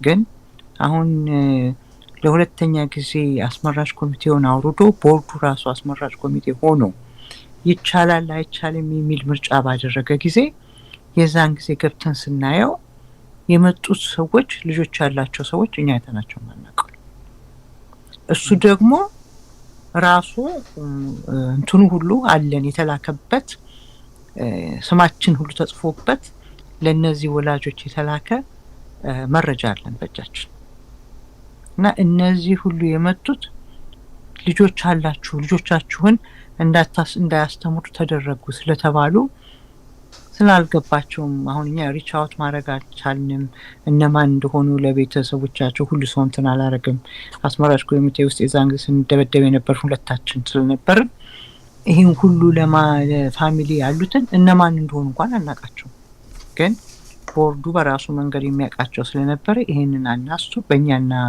በሰንበት ትምህርት ቤት ተማሪና በአባላቱ ላይ ያለው ትልቅ ክፍፍል የተደረገው ያንን መግለጫ ስንደርስ ተብሎ የተጮህበት በዚህ ምክንያት ነውና ሞስቶ አባላት ከየት መጡ ብላችሁ ግራ ለገባችሁ ልጆች ያላችሁ ወነታቸው ነው ልጆቻቸው እንዳይማሩብላቸው እንዲህ ነው የተባለው ብሎ ሲባል ኦፍ ኮርስ ልጅ ያለው ሰው በሙሉ ተነስቶ እንዴ ለምን ነው ልጆቻችንን የሚቃወሙ ብለው የመጣ ነውና ሁሉም ምስሊት ተደርጎ ስለሆነ አሁን እንደዚህ አይነቱ ዌብሳይት የዛን ጊዜ ቢኖረን ኖሮ እንዲህ አይነት መድረክ ብዙ ሰው ሴቭ እናደርግ ነበር እስቲ ለመታገል ያለብን ነው ግን እንዴት መጣ ለሚለው የኔ በኔ በኩል ያለው ኢንፎርሜሽን ይሄ ነው ይሄን ለመንገር ብዬ ነው ታንክ ዩ ምናልባት መረጃው ለሌሎች መጋራት የሚችል ሆኖ ከተገኘ ካጋራችሁን እናቀርበው እንችላለን እና ወላጆችም የደረሳቸው መልእክት ምን እንደሆነ በትክክል እዚህ ላይ አይተውት ይሄ መልእክት ደርሶኝ ነበረ በዚህ መልእክት ምክንያት ሄጄ እንዲህ አድርግ ያለ የሚለውን የራሳቸውን ግንዛቤ እንዲወስዱ ማድረግ ነው ይሄ ጥሩ መረጃ ነው አሁን እንግዲህ አስቡ ከየት እንደሚመጣ ራሱ ይሄንን የምእመናን ብዛት ለስብሰባ የሚመጣውን በዚህ ያህል እኔ እንዲያውም በቴሌግራም በኩል የሚመጣም ይኖራል ብዬ ነው ማስበው እና ሌላ ደግሞ አንድ ሌላ የህፃናት ትምህርት ቤት አለ አይ ቲንክ ከዚህ በፊት አይቼዋለሁ እሱ ሰነዱን ሳወጣ ታዩታላችሁ ግን ተመሳሳይ ባህሪ ያላቸው ቤተሰቦች አሉ በማህበረ ቅዱሳን በሚያዘጋጀው ጉባኤ አሁን በቅርቡ ራሱ ህፃናትን የሚያስተምርበት ያለበት ጉባኤ አለ እና ሰበካ ጉባኤ አባላት በዛ ውስጥ ኢንቮልቭ ያደርጋሉና ከዛም ውስጥ የመጣም ይመስለኛል እንግዲህ እነዚህ በትንሹ 3 የሚጠጉ የምእመናን ግሩፖች ከአጥቢያችን ውጭ ያሉ ግን ሰበካ ጉባኤው በቀላሉ ሊደርስባቸው የሚችል ስልጣንም አላቸው የተወሰኑ የሰበካ ጉባኤ አባላትና የሰንበት ትምህርት ቤት ተማሪዎች ምናልባት እና እነዚህ ግሩፖች ውስጥ በትክክልም የሚመጡ ሰዎች አሉ ከዛ ተጠርተው ለእንደዚህ አይነቱ ሚሽን ይመስለኛል እነሱን አንድ ጊዜ በሌላ ቀን አውጥተን ምናልባት ለማስተማርን ቢሆን ዶክመንት አድርገን ማስቀመጥ ይኖርብናል እሺ ሌሎቻችሁም መድረኩን ተጠቀሙበት እጅ ወጣ ያለው በስተት ይመስለኛል የሚሚ እጅ ያለው ለመናገር ከሆነ መድረኩን መያዝ ይቻላል አንድ ሪኩዌስት አድርገን መልካም ይሄንን መልእክት እንግዲህ ነገ ሮብ ነው በነገው ዕለት አስተካክየው ሁሉም ሰው በቴክስት ለሚያውቀው ልጆች ላላቸው ሁሉ ማስተላለፍ ነው የግድ ለኛ አጥቢያ ብቻ አይደለም ሌላም አጥቢያ ያሉ የኦንላይኑን ሰርቪስ የሚከታተሉ እዚሁም ውስጥ ያላችሁ ምናልባት የኦንላይን ትምህርቱን የምትከታተሉ ካላችሁ እዛ ውስጥ ያሉ ቤተሰቦችን አይደንቲፋይ ለማድረግ ሞክሩ እነማን ናቸው እነማን ልጆች ናቸው እና ከዛ እነሱን ደግሞ በትክክል ማስተማርና ማስገንዘብ ይኖርብናል ምክንያቱም በማያውቁት ነገር ቤተክርስቲያንን ለችግር እየዳረጉ ስለሆነ ማለት ነው ምናልባት ይሄንን ሰነድ ለምትፈልጉት ሼር ፎልደሩ ላይ ያለላችሁ ይሄኛው ድራፍት ከዛ ላይ ማግኘት ትችላላችሁ እንደገና ሼር ፎልደሩን ሼር ላድርጋችሁ ሊንኩን ቻቱ ላይ ታገኙታላችሁ እሺ ሰዓታችን እንግዲህ 1 ሰዓት ከ10 ሄደናል የቀረውን ደቂቃ በተለዩ አንቀጾች ላይ ወይ የሳምንቱን የእሁዱን የሚመጣውን ስብሰባ በተመለከተ እንዴት ልናየው እንችላለን። በተለይ ምናልባት ባለፈው ሁለት ቀን በፊት ያልነበራችሁ ስለዚህ ደብዳቤ ያደረግነው ውይይት አለ። እሱንም ገብታችሁ እዩት ቪዲዮ ላይ። ይሄ ለሰንበት ትምህርት ቤት የዛሬ 11 ወር አካባቢ ከሲኖዶሱ በሰንበት ትምህርት ቤቶች መምሪያ በኩል የሰንበት ትምህርት ቤትን አወቃቀርና የትምህርት አሰጣጥን በአንድ ወጥ ለማድረግ የተዘጋጀ የ113 ገጽ መመሪያ ነው እና እያንዳንዱ አጥቢያ ቤተክርስቲያን ሰንበት ትምህርት ቤት ይህንን ተከትሎ የትምህርት አሰጣጡን እንዲከተል የወጣ መመሪያ ነው። ይህ መመሪያ እንግዲህ ግልጽ በሆነ መልክ በእኛ አጥቢያ የተገለጸ አይመስለኝም። ለጠቅላላ እውቀት ግን ቪዲዮን ገብታችሁት በጣም ረጅም ሰነድ ነው፣ ስንነጋገርበት ነበረ። እናም ጥሩ ግንዛቤ ይሰጣችኋል።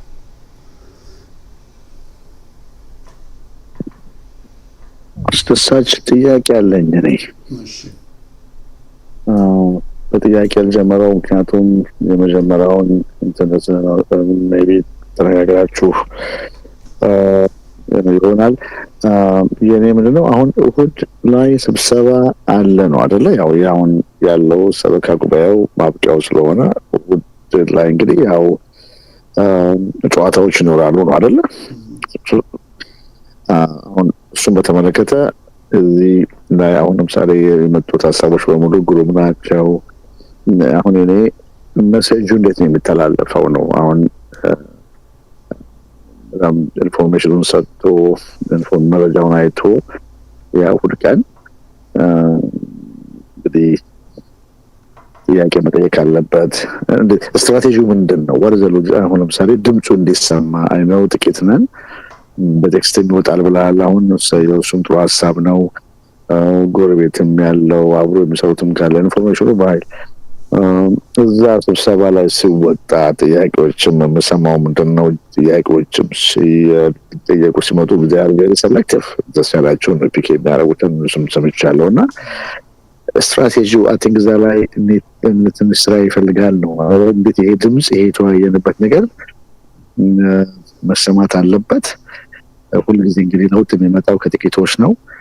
but we need to articulate እና we need to send that message እና conveyance message ሌላ እንዴት ነው እሱን ስንወያይ አልሰማም ብዙ ዋትስ ስትራቴጂ እንዴት ድምጻችን ይሰማል። አሁን ኢሹስ ምርጫውን በተመለከተ በተጨበረበረ ስራ እንዳለ በቴክስታኑ አደጋ ውስጥ እንዳለ በሙሉ ሰጆ የሚያሰኘውና እንዴት ሊተላለፍ ይችላል ምንድን ነው የሚለው ሜቢ ባይታችሁበት ይሆናል። እኔ በለወልቀስ ያው ትላንትና በተወሰነ ሀሳቡ ተነስቶ ተወያይተንበታል። እንደተባለው በቴክስት እንዲሁም በህትመት ፍላየር በር ላይ ቆሞ ለሚገቡ አባላት መስጠት ነው። እንግዲህ ውስጥ ደግሞ ለሚደረገው ሂደት እድሉ ከተሰጠ ጉዳዩን አጠር ባለ ሁኔታ አዘጋጅቶ እንዲነበብ ማድረግ እና ከጉዳዩ ሀሳብ ሳይወጣ ለማስገንዘብ የሚቻልበት ጽሁፍ ቢዘጋጅ የሚል ነው። እንግዲህ አንደኛውም ጽሁፍ ይሄ አስቸኳይ መልእክቱም አንደኛው ነው። 3 ነጥቦች ይዛል። አሁን 1/4ኛ ነጥብ ይኖረዋል። እነዚህ ነጥቦች በ1 ደቂቃ ባነሰ አንብቦ ጉዳዩን ማስረዳትና ጠቅላላ ባሉ ለነሱ እድሜ ማስረዘም ሳይሆን በተቻለ ወደ አደራ ቦርድ እንዲሄድ ማድረግ መልእክት ማስተላለፍ ነው። ያው እነሱ እንደሚመርጡ የታወቀ ነው። እንኳን የሚያዘጋጁትን ስብሰባ አይደለም የዙም ሚቲንግ እንኳን ጥያቄው በእነሱ በኩል ካላለፈ ነፃ በሆነ መድረክ ላይ ምንም ነገር እንዲሸራሸር አይፈቅዱም። ስለዚህ ምናልባት ኦልሬዲ አንድ 10-20 ሰዎች ሪክሩት ተደርገው እጃቸውን ሲያወጡ ስማቸው ተጠርቶ ለነሱ ማይክ ሊሰጥ ይችላል።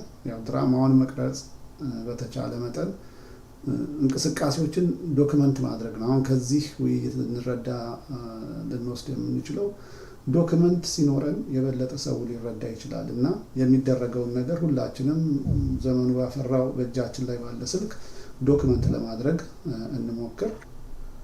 በዛ ሂደት እንግዲህ ነገሮች ወደ አባላት ጆሮን ለማድረስ ነው እቅዱ ያለው። አንዳንድ ስብሰባዎች ላይ እኔ እንደዛ ሁኔታዎች ያጋጠመኝ ነገር ህጋዊ ሆኖ ግን ነው ጩኸትም ያለበት አነጋገር ይኖራል። ህጉን ሳይጥስ ሊሰማ ካለ አንዳንድ በሰላማዊ ሰልፍ ውስጥ የተሳተፋችን ሰዎች አሉ። ያን እንደዛ ካሉ ነው ይሄ ፍራስትሬሽን ቢልድ እያደረገ ነው እዚህ ግሩፕ ላይ እና እንግዲህ if push come to shove ነው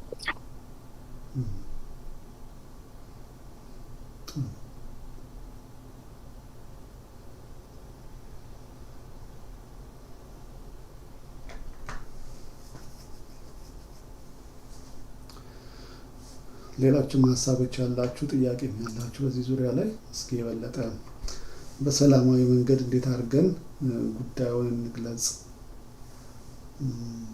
ያው ሌሎች አጥቢያዎች እንደተከሰቱት ከባድ የሆነ ብጥብጥ ተከስቶ በቦታው ላይ ሌላ አይነት ክርስቲያናዊ የሆነ ነገር እንዳይፈጸም እርግጥ ራሳችንን መጠበቅና መታገስ ይኖርብናል።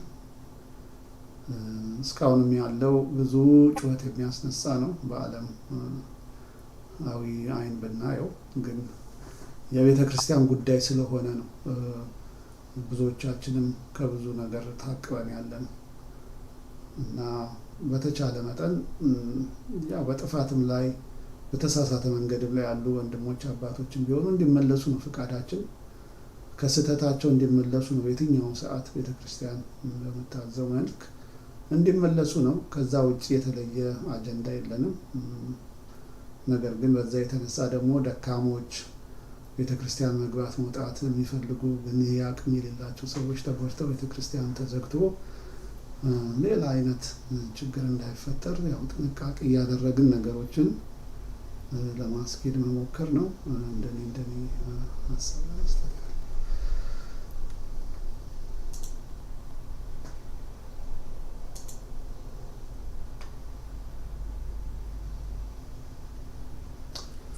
አስደሳች ነው ድጋፉ ነው። እኔ እንግዲህ አሁን ቤተክርስቲያናችን ውስጥ ያለው ሁኔታ ሳየው ያለው ጥምረት አንድ ጋር አብሮ መቆም የማይችሉ ሰዎች በተለያየ ምክንያት አብሮ የቆሙ ናቸው። ቅድም አንዱ እህቴ እንዳለችው በውስጠ ታዋቂም የየመንደራቸው ቤተ ክህነትን መፍጠር ይፈልጉም አሉ። አንድ ግሩፕ አለ እንደዛ፣ ባለፈው ያያችሁት ቪዲዮ አይነት አልሳካለት ያለ ግሩፕ ነው። ይምን አሁን አንድ ውይይት አይነበረ የእነ አቡነ ጴጥሮስ መግባት የእነ አባ ቴዎፍሎስ መግባት በቃ ትልቅ ኢሹ ሆኗል። ቤተክርስቲያን ተከዳሽ ተብሎ ትልቅ እንትን ላይ ነው ያለው። ውጭ ያለ አንድ የሆነ የተወሰኑ ካህናት የፈጠሩት ዓለም አቀፍ ማህበረ ካህናት ነው የሚባል ግሩፕ አለ። እኛም ጋር የዛ አባላት አሉ። አንድ እሱን ያዙ። አንዳንዱ ደግሞ ለተቀመጠባት ቢሮ ሲል እዛም እዚህም ይላል። አንዳንዱ እና ያለው ጥምረት ጊዜያዊ ጥምረት ነው። ለእኔ አንዳው የሚያሳስበኝ ይሄ ምርጫም ይሁን አይሁን ካለቀ በኋላ ችግሩ እየባሰ የሚመጣው አሁን ተባብረው አንድ ጋር የሆኑ ሰዎች ነው የበለጠ ቤቱ የሚያደፈርሱት እንጂ እኔ እንዳውም ከኛ ሳይድ ያለው ጥያቄ ለእኔ በግሌ ብትጠይቁኝ ምንድን ነው ጥያቄ ብትሉ ይሄ ቤተክርስቲያን በእናት ቤተክርስቲያን ስር ሆኖ እንዲተዳደር ከመፈለጉ ሌላ ምንም ኢንተረስት የለኝም። ቃለ ዓዋዲውን ተከትሎ በዛ ትምህርት እንዲሆን የአብዛኞቻችን ያ ነው። በጣም ቀላል ነው። እነዚህ ግን ጥምረት የፈጠሩት አሁን አንድ ጋር የቆሙት ሰዎች አንድ ጋር የማይቆሙ የተጻረረ አመለካከት ያላቸው ልክ በጊዜያዊ ነገር ብቻ የተገናኙ ናቸው። ነገ ጠዋት ሰክኖ ጸደቀ ምን ካለ በኋላ ትልቁ ጦርነት የሚጀመረው እዛ ነው የምላችሁ። እና ለእኔ አሁን ቅድም እህቴ እንዳለችው የአሁኑ ባይለው አለፈ አላለፈ ለእኔ ነው የምላችሁ። አውደ ምሕረት ላይ አንዴ ሁላችን ተስቶን አንደበታችን የተሳሳተ ነገር ሊተፋ ይችላል። እንዴ ይህ የሰበካ ጉባኤ ጸሐፊ እኮ ያላደረገ ነገር እኮ የለም። እንዴ ሊቀ ጳጳሱ የተናገሩትን ንግግር እኳ በራሱ መንገድ ተርጉሞ ለምዕመናን የተናገረ ሰው እኮ። እንግዲህ እዛ ቤተ ክርስቲያን ውስጥ አንድ ወቅት ላይ የተወሰነ በሀገራችን ውስጥ የትልቅ ካምፓኒ ማኔጀርስ የነበሩ በትልቅ ቦታ ላይ የነበሩ ሰዎች አሉ። በእድሜም ጸጋ ባለጸጋው ሰዎች አሉ። ሊቀ ጳጳሱ የተናገሩትን ንግግር እሱ በመሰለው ተርጉሞ ለእነዚህ ትናንሽ ጭንቅላት ላላቸው ሰዎች በሚገባቸው መልክ ጥሎ ያን የደፈረ ሰው ብቻውን አይደለም ያደርገው። ትላንትም እንዳልኩት እንዴ ለአገልግሎት የማይገኙ ሰዎች እኮ ለታዛቢነት ይገኛሉ እኮ አይደለም እንዴ? ይሄ ብቻ የሚደረግ ነገር አይደለም። ከጀርባ ይሄን የሚያምኑበት ደግሞ የአንዳንዶቹ ነው የሚገርማችሁ፣ በተራ የኩሽና ቁርሾ ነው ቤተክርስቲያኑ ዝም የሚያወኩት ያለው በስማ በለው ወሬ። ከዛ ተነስተው ነው ይሄን ሁሉ ውስጥ ቅድም እንዳልኳችሁ አንድነታቸው የተፈጠረው ከዛ ነው። በቃ የቁርሾ ወሬ ይሰማሉ፣ ያን ይዞ በማድረግ ነው። እና ለእኔ በግሌ ብትጠይቁ ነው የምትሉኝ ይሄ ነገር እንዳይሆን የሚደረገው ጥረት ይደረግ። ከዚህ በኋላ ግን እንዳልኳችሁ ይሄ የሚቀጥል ነገር ነው። ለእኔ ወደ ትልቅ ነገር እየገባን ስለሆነ እኔ እንዳውም ቤተ ክርስቲያኑ አሁን ወደ ጥሩ ሁኔታ እየሄደ ነው። ምክንያቱም የሚቆረቆሩ ሰዎች ቅድም አንድ ወደ ተናጋሪ እንዳለው ልቀን የማምነው ለውጥም ሆነ ምን የሚካሄደው በተወሰኑ ውስን ሰዎች ነው። አብዛኛው ሰው እንዳልኳችሁ አብዛኛው የምትሰሙት የሚካኤል አባል እጁን የሚያወጣው ስለ እውነት ነው የምላችሁ። ሁላችንም ቤተሰብ አለን፣ ጓደኞች አሉን። ጠጋ ብላችሁ ስታወራቸው እነሱ ያሉት መልእክት አይደለም፣ እነሱ የተረዱበት መንገድ በቅንነት የተረዱት አብዛኞቹ በግልጽ ይናገራሉ። ባይለውን አላነበብነውም ይላሉ። ከዚህ በላይ ኦነስት የሆነ ሰው የለም። ለምን መብታቸውን በቅጡ ተጠቀሙ አልተጠቀሙ ሁሉ ሰው በብዙ ነገር አክቲቭ አይደለም። እና ጊዜ ላለመያዝ ምንድን ነው ለእኔ ከዚህ በኋላው የምናቆመው ነገር አይደለም። አሁን የሰበካ ጉባኤው ነገ ጠዋትም እንዳይገርማችሁ እንደገና መመረጥ እንችላለን ብለውም ሊመረጡ ይችላሉ ነው የምላችሁ። ሰርፕራይዝ እንዳትሆኑ ነው።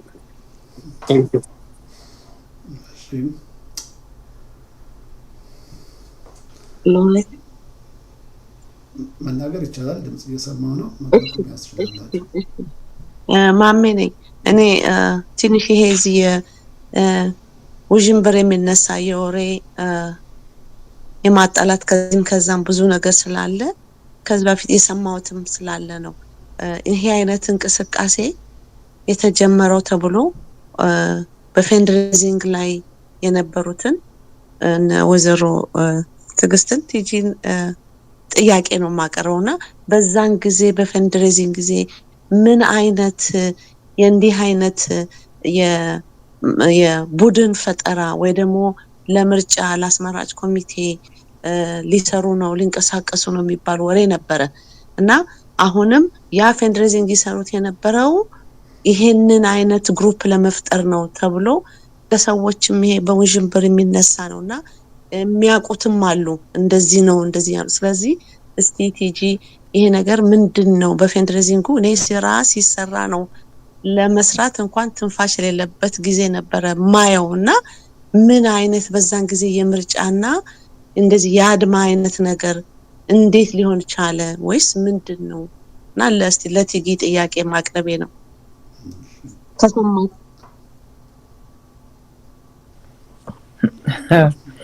እኔ ብቻ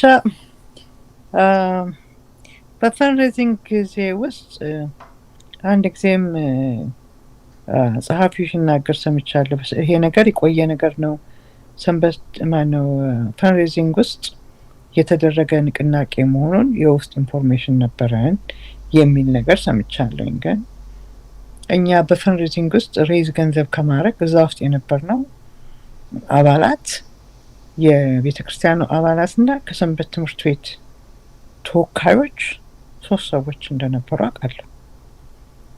ባልሳሳት 2ቱ በጣም ደበበና መሰረት ሁልጊዜም አክቲቭ ነበሩ። መሳፍንትም ነበረበት። እነዚህ 2 የሰንበት ትምህርት ቤት ተማሪዎች እኛ ጋር በነበርንበት ጊዜ እኔ እንደውም ይሄ was a good opportunity ለኔ እነዚህን 2 ልጆች ያወቅንበት ጊዜ ደበበም he work like ልነግራችሁ በማልችለው መንገድ ነው። ምንም ነገር ውስጥ ቢሆን ተሳትፎ ቤተክርስቲያኑን ከሁላችንም ከሬዝ በምናደርግበት ሰዓት ላይ እንዲያድግ ከሚያደርጉት አንድ ላይ ከመስረት በስተቀር መሰረትም ጠንቃቃ ሆኖ የተባለውን ሁሉ ከማድረግ ውጪ በመካከላችን ልዩነት ነገር እኔና እስጢፋኖስ ነን እንግዲህ ሊድ በማድረግ የነበር ነው። ከሁለታችንም ጋር አንድ አይነት ፕሮብሌም ሳይኖር በሳምንት ብዙ ጊዜ በስብሰባ ላይ አይገኝም፣ ግን በምንጠይቀው ነገር ውስጥ ይሳተፍ ነበረ። ግን ፈንድሬዝ በምናደርግበት ጊዜ ቤተክርስቲያኑን እድገት እንዴት አድርገን ነው ከዚህ የበለጠ ብዙ ነገር የሰውን ድጋፍ ስናየው ተጠይቆ ለልማትም ሆነ ለምን ቤተክርስቲያኑን ለማሳደግ ጠይቀነው እምቢ ያለን ሰው ስለሌለ እንዴት ነው የሚያልከው? እንደውም እኔ ብዙ ጊዜ መሰረት ስብሰባ ላይ ብዙ ገንዘብ እንጠይቃለን፣ ይሄን ብዙ አስተዋጽኦ እንጠይቃለን፣ ሰው ደግሞ ሪዛልት ይፈልጋል። ይሄ ሁሉ ገንዘብ ለቦርዱ ተሰጥቶ አንድ ነገር ካንዳሳየ ነው ወቀሳ አይመጣም ወይ? ይሄን ነገር እናድርግ። ከሁለቱም ቢሆን ብዙ የምናደርጋቸው ነገሮች አንድ ላይ በደንብ ተከባብረን ምንም ለጉልበታችን ማናችንም ስናደርግ እናደርጋለን በተባለ በኩል ነገር ላይ እንዳደረገ እኔ እንደውም ሁሌ እላቸዋለሁ። እነሱም ከሰሙኑ ሰንበት ትምህርት ቤት ያሉ ልጆች ይሰማሉ። ከማደንቃቸው እንትኖች ናቸው። ግን አዘ ሴም ታይም በልጆች ክፍል ውስጥም ጽዮን ነበረች።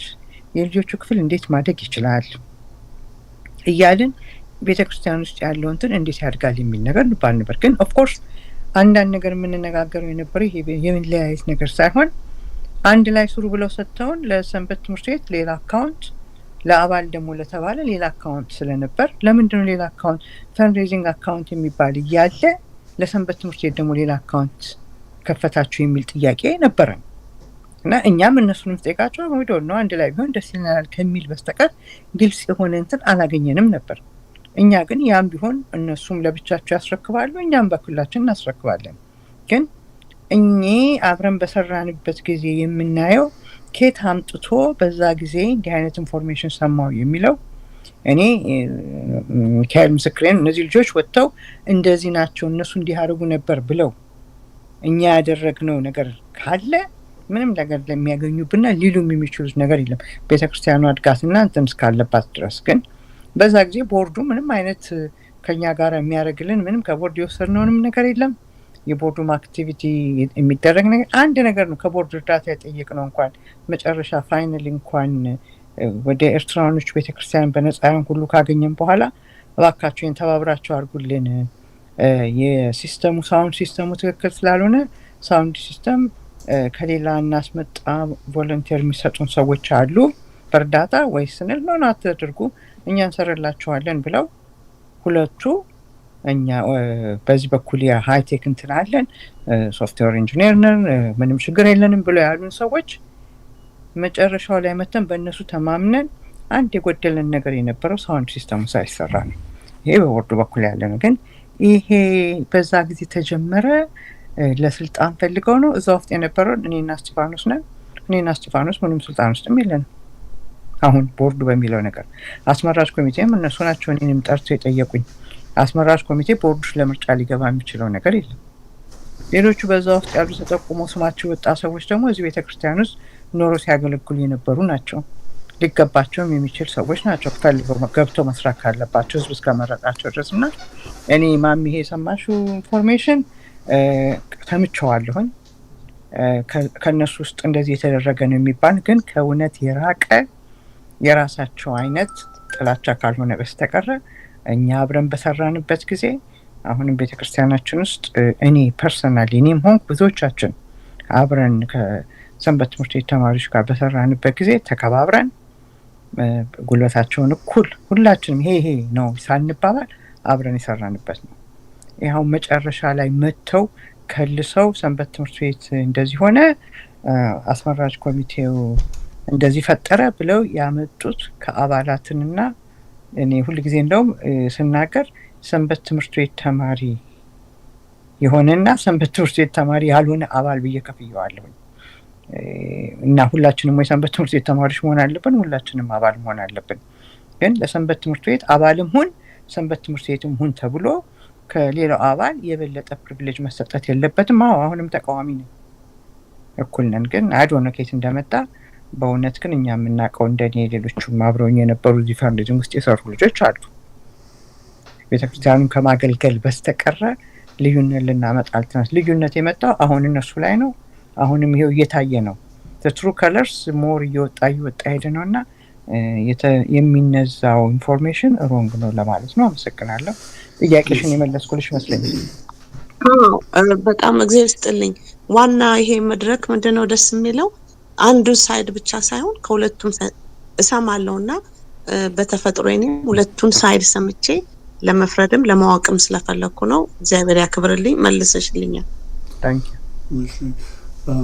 እንግዲህ ብዙ ጊዜ የውስጥ ችግሮች የሚፈጠሩት ምናልባት ከኃላፊነት በታች ያሉ ስልጣን የሌላቸው ሰዎች መሀል ላይ ሲፈጠር ነው የሚሰማው።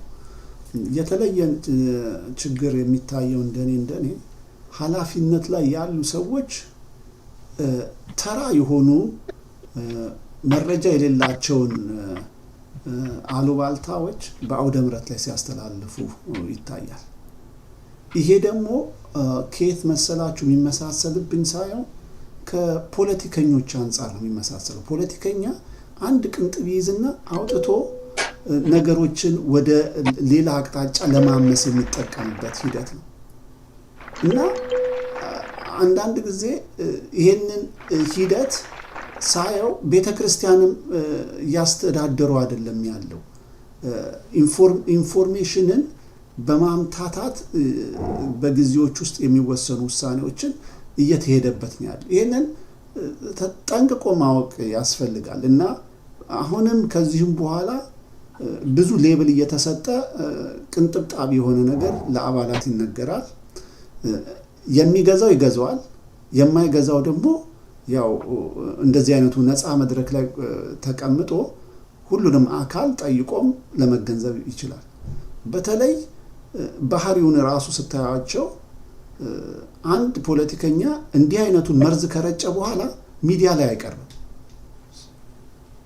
ልክ እነሱም ጋር ይሄንን ነገር ከረጩ በኋላ እዚህ ጋር እንኳን ብትጋብዟቸው አይመጡም። እነሱ የሚቆጣጠሯት ሚዲያ ላይ ካልሆነ በስተቀረ መልእክታቸውን እንኳን አያስተላልፉም። ያ የሚያሳየው ትክክለኛ የተደበቀ አስተዳደራዊ በደልን እየፈጸሙ እንደሆነ ራሳቸው ያውቃሉ፣ ባህሪያቸውም ደግሞ ይመሰክራል እንጂ እንዲህ አይነቶቹ ሂደቶች ሲደጋገሙ 100 ሚሊዮን ጥያቄ እንደ ኃላፊነት እንደሰጠ ምእመን መጠየቅ መቻል አለብን። ነገር ግን ምንም ችግርን ያልፈጠሩ ከሆነ ወይ ደግሞ በኃላፊነቱ ላይ የሰሩት በትክክል ነገሮችን ተከትለው መልካም የሆነን ሐሳብ ለስራ ለመስራት ከሆነ በአደባባይ ወጥተው በፀሐይ ይነጋገራሉ እና ያ ባህሪ ሲጠፋ ነገሮች ሁሉ ጥያቄ ምልክት ውስጥ ይገባሉ እና እንግዲህ ይሰሙናል አባቶች፣ ወንድሞች እዚህ ውስጥ ያሉ እንግዲህ ከሰበካ ጉባኤው እንኳን ያው አንድ እህታችን ሁሉ ጊዜ እየገባች ምን ሰማት ድምጿን እንግዲህ እኛ መቼም አላንጓጠጥናት፣ አልሰደብናት፣ ምን አላልናት። የምትደግፈውን ትደግፋለች፣ ሰምቻለሁ ብላ ትጠይቃለች። እነሱም መጥተው እናንተ የምትሉት ትክክል አይደለም ብለው ራሱ መናገር የሚችሉበት መድረክ ነው።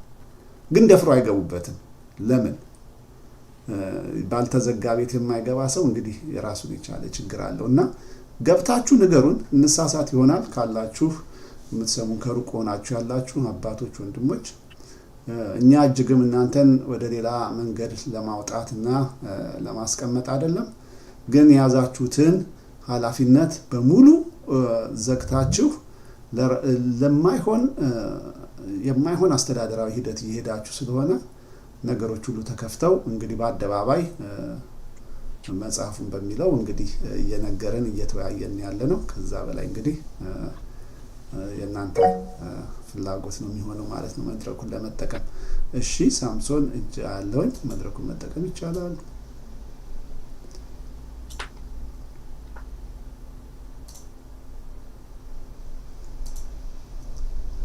ራስጠልኝ አስደሳች ሊንኩ ቻት ቦክሱ ላይ የዊኪፒዲያ የዊኪ ፔጅ ሊንክ አስቀምጫለሁ። የቃል አውዲዮ አላማዎች ምናልባት ሼር ከፍተኸው ብራውዘር ላይ ሼር ብታደርገው መላይ የተቀመጠው ከዓላማዎቹ አንዱ የቤተ ክርስቲያንን አሰራር ለማሳለጥ ነው። ገርንታል ተደርገው እንደሆነ እንጃ ገልጬዋለሁ። እያዩት ነው፣ ስክሪን ላይ ነው ያለው። ላይ ለምሳሌ የቃለ ዓዋዲው ተቀዳሚ ዓላማ ይልና ቅድስት ከሁሉ በላይ ሐዋርያዊትና አንዲት የሆነችውን ቤተክርስቲያን መጠበቅና አገልግሎቷን የተሟላ እንዲሆን ማድረግ ነው። ይህ ኃላፊነት የሚወጡት ከአጥቢያ ቤተክርስቲያን እስከ መንበረ ፓትርያርክ ጠቅላይ ጽሕፈት ቤት ድረስ የሚገኙ የሥራ ኃላፊዎች ናቸው የሚወጡ ነው የሥራ ኃላፊዎች ናቸው ይላል። አንደኛ የካህናት የኑሮ ደረጃ የተሻለ ሆኖ ሐዋርያዊ አገልግሎታቸውን በትጋት እንዲወጡ ማድረግ። አመርሃ የምዕመናን ቁጥር ከዕለት ወደ ዕለት እንዲጨምርና ያሉትንም በምግባር በሃይማኖት ማጽናት፣ በመንፈሳዊ እውቀት እንዲበለጽጉ ማገዝ፣ ሁኔታዎችንም ማመቻቸት። የቤተ ክርስቲያን አስተዳደር እንዲሻሻል የገቢ ምንጮችን ልማት ተበራክተው በገንዘብ አቅም የጎለበተች ቤተ ክርስቲያን ሆና ከተረጅነት እንድትላቀቅ ማድረግ ነው ይላል። ጥሩ ማተኩሪያው መላይ ነው። የቤተ ክርስቲያን አስተዳደር ለማሻሻል በሚለው ሲሆን እንደዚህ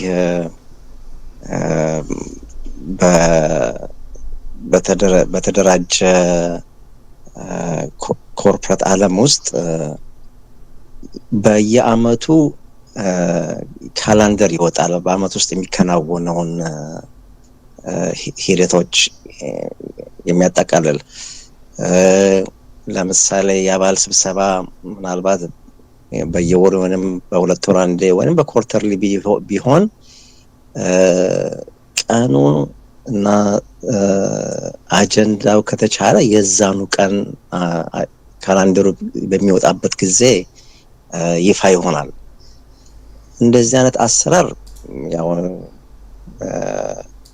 እስካሁን ድረስ ልማድ አልሆነም ቤተክርስቲያናችን ውስጥ እና ያለፈው እንግዲህ እሑድ ነው እንግዲህ የአባላት ስብሰባ ይደረጋል ተብሎ አሁን ለእሑድ የምንሰናዳው እና ብዙዎቻችንም ጥንቃቄ የሚያስፈልገውን እንግዲህ ጥንቃቄ ማድረግ ያለብንን ከፍ እንደሚል ኢሞሽን ያለ መሆን እንደማለት ነው። ኢሞሽን ሳይሆን በደንብ ቢቻል ያው እንግዲህ ጠይቀናል። አጀንዳ የስብሰባው ዋና ዓላማ አጀንዳ ምን እንደሆነ እስካሁን ድረስ የሚያክሰው ያለ አይመስለኝም ካልተሳሳትኩ። ትክክለኛ አይደለም። አጀንዳው ምን እንደሆነ ምንም የምናውቀው ነገር የለም በአሁኑ ሰዓት አይታወቅም። እና ለመጠየቅ ግን ሙከራ እናደርጋለን ብለን አልነበረም እንዴ? እሑድ የተገናኘን ጊዜ አሁንም ምናልባት ልሳሳት እችላለሁ። ብቻ ጥያቄ አልተደረገም። አጀንዳው ምን አንድ ጽሁፍ እንዲቀርብ እንደ ሀሳብ ቀርበዋል። ያው ጉዳዩን አስመልክቶ በደብዳቤ እንዲዘጋጅና እንዲገባላቸው አንደኛው ጥያቄ ይሄ ይሆናል። አጀንዳው ምንድነው? እንዲሁም ደግሞ የሰበካ ጉባኤው አልቋል፣ ጊዜው አልቋል ተብሎ ከእሁድ በፊት እንዲላክላቸው ሀሳብ ቀርቦ ነበር። እሺ። እና እሱ ላይ ነው አንተ አሁን ድራፍት የምታደርገው አስከሳች? እሱን እንግዲህ አንደኛው የአስቸኳይ መልእክቱ ነው። ሁለተኛው ያው የሚላክላቸው ደብዳቤ ድራፍት ነው። እሱ ሲደርስ ደግሞ ነገ ከነገ ወዲያ እንዲላክ ይሆናል ማለት ነው። ጥሩ ነው። እንግዲህ ዛሬ ማክሰኞ ነው። ምናልባት እንግዲህ መልስ አጀንዳውን እስከ ዓርብ እንግዲህ ከተቻለ ሐሙስ ባይሆን እንግዲህ እስከ ዓርብ ብናገኘው ተረጋግተን እንግዲህ ውይይቱ እንዴት እንደምናካሄድ ሊረዳን ይችላል። ይሄ ደግሞ ያው የእንትኑም ይጠየቃል መሰለኝ የአባል ሊስት እና ያው ሂስቶሪካል አመጣጡ በ2023 ስንት ነበረ፣ በ24 ስንት ነበረ፣ አሁን በ25 ስንት ሆነ የሚለውን እንጠይቃለን። አይደለም እዚህ የምናስገባው ደብዳቤ ላይ ነው። እሱ እንደውም ጥሩ አስታወስከኝ። ይሄ ሼር የተደረገው የጉግል ድራይቭ ላይ ቴምፕሌት አለ። ባለፈው ወደ ሰበካ ጉባኤው የገባ ደብዳቤን ቴምፕሌቱ ቢቀመጥልን የሚለውን ሀሳብ ቀርቦ ቴምፕሌቱ ተቀምጧል። እዛ ሼር ድራይቭ ላይ ተመልከቱት። እሱን ዳታ ማየት የምትፈልጉ ሰዎች ገብታችሁ ሊንኩን አሁን ቻቱ ላይ አድርጌዋለሁ። እዛ ላይ ያለውን ደብዳቤ መጠየቅ ትችላላችሁ። ተጠቅማችሁ ስማችሁና ፊርማ አድርጋችሁ ማስገባት፣ ከዛ ምላሽ መጠበቅ ነው። 5 ቀን ውስጥ የሚሰጡት ምላሽ ካለ ማለት ነው። እንግዲህ ስልጣናቸው ሐሙስ ያበቃል። ነገር ግን ያው ቀጣይነት ይኖራል በሚል ግምት ዛሬ ነገ እንደዚህ ብታስገቡት የሚመጣው ኃላፊነት ላይ ያለው ሰው እንዲመልስ ይሆናል ማለት ነው።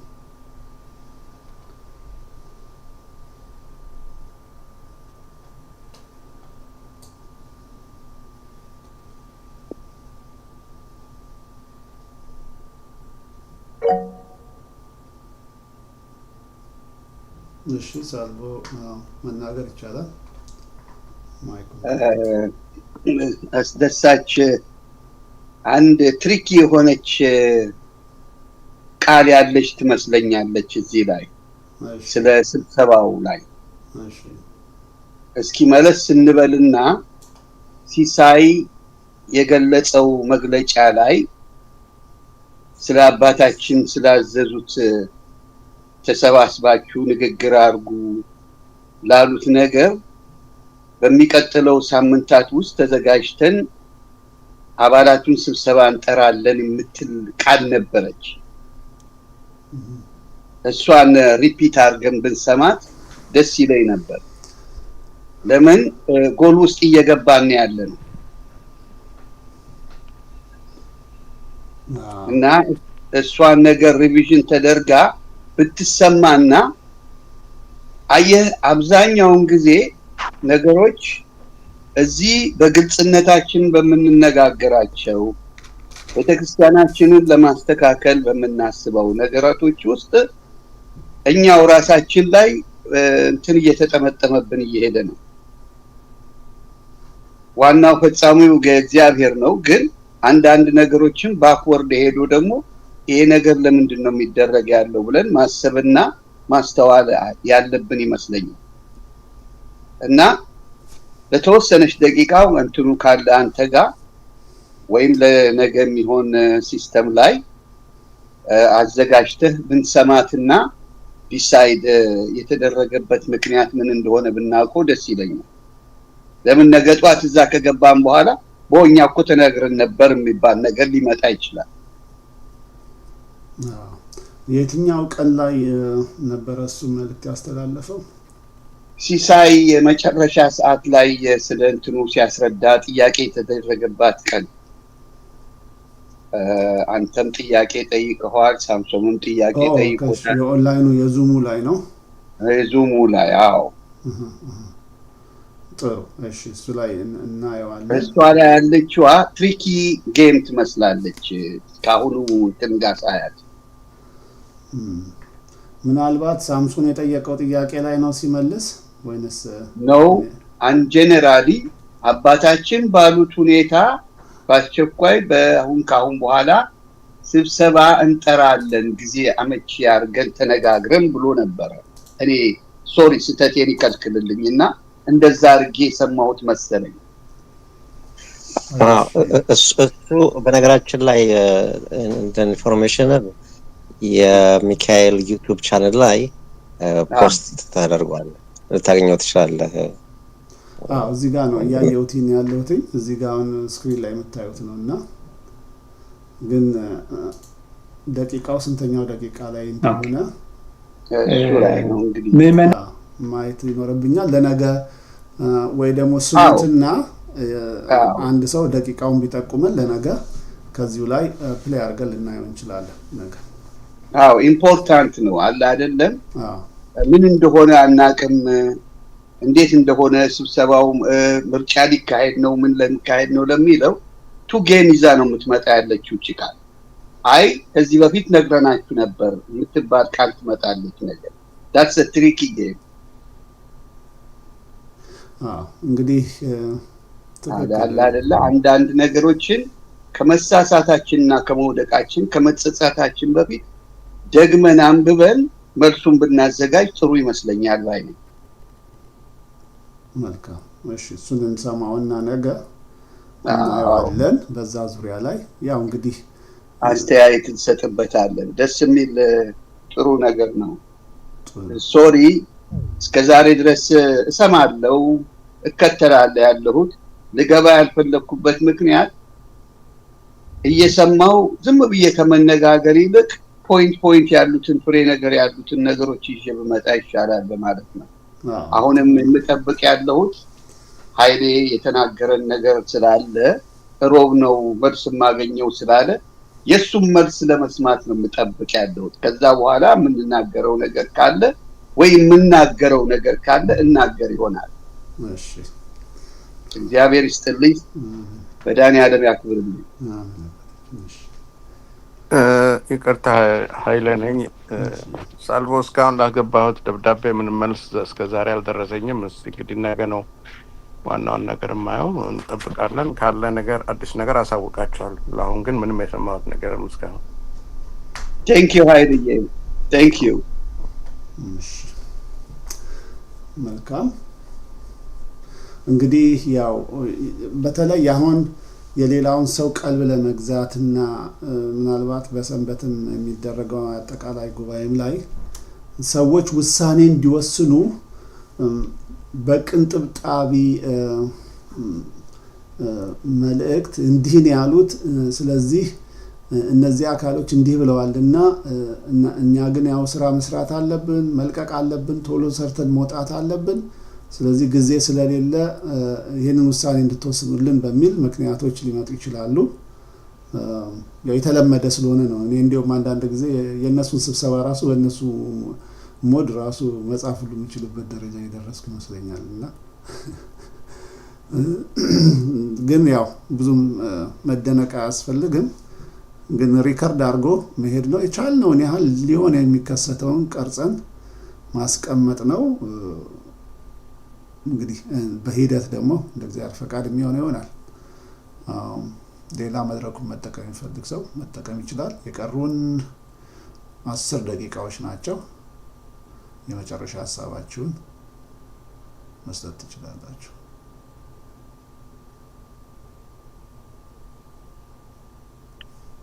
ጀነራል ጥያቄ ነው ያለኝ። ስብሰባ ሲካሄድ እኔ ብዙ ጊዜ አጀንዳውን ሳልይዝ አልሄድም።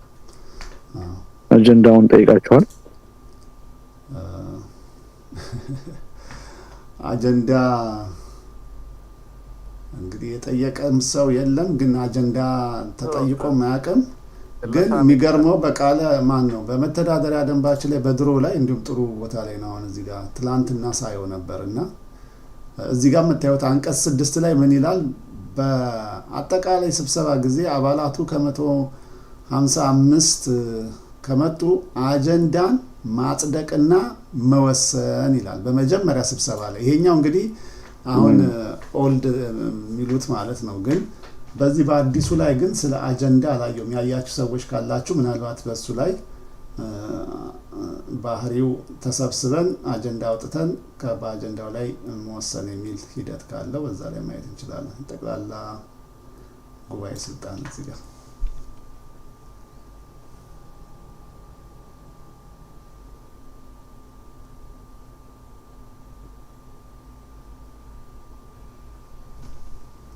ስነ ስርዓቱ ላይ እንሂድ። እዚህ ጋር አለ ጠቅላላ ጉባኤ ስነ ስርዓት ይሄ ነው።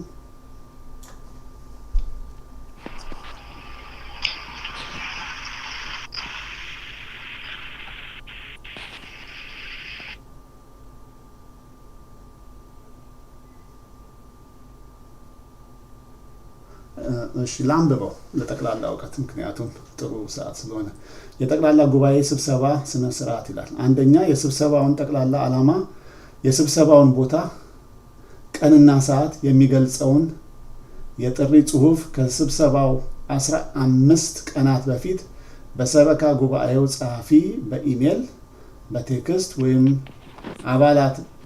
አባላት ብቻ በሚገኙበት የቤተ ክርስቲያኑ የማህበራዊ ሚዲያ ቻናል መልእክት ይላካል። በተጨማሪም በአውደ ምሕረት ላይ ለአባላት ይነገራል። ሁለተኛ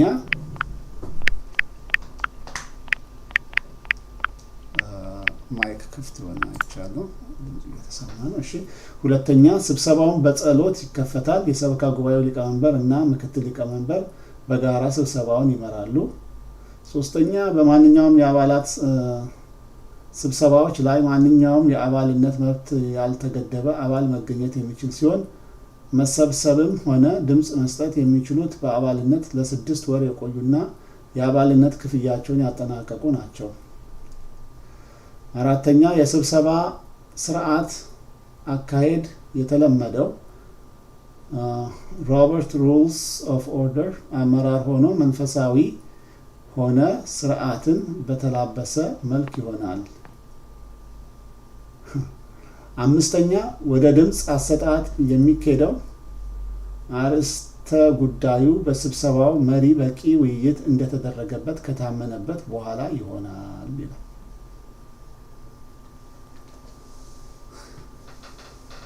ይሄ ጥያቄዎች የሚያስነሱ አንዳንዶቹ አሉ።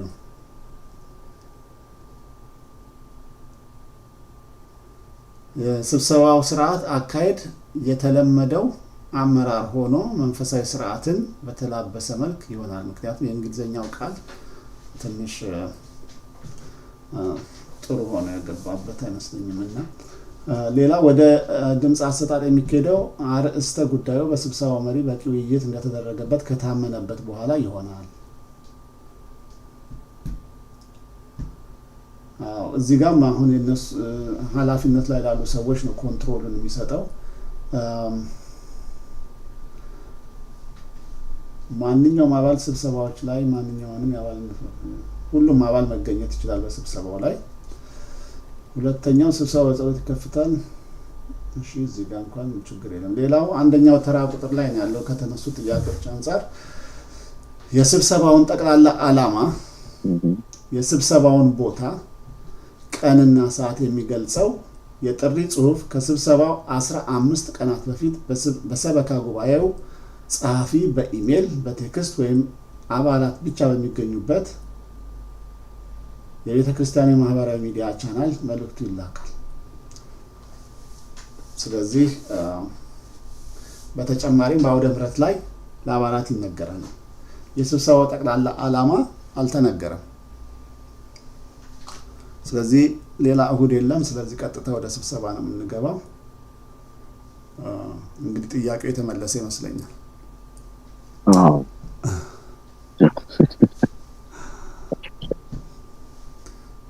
እንግዲህ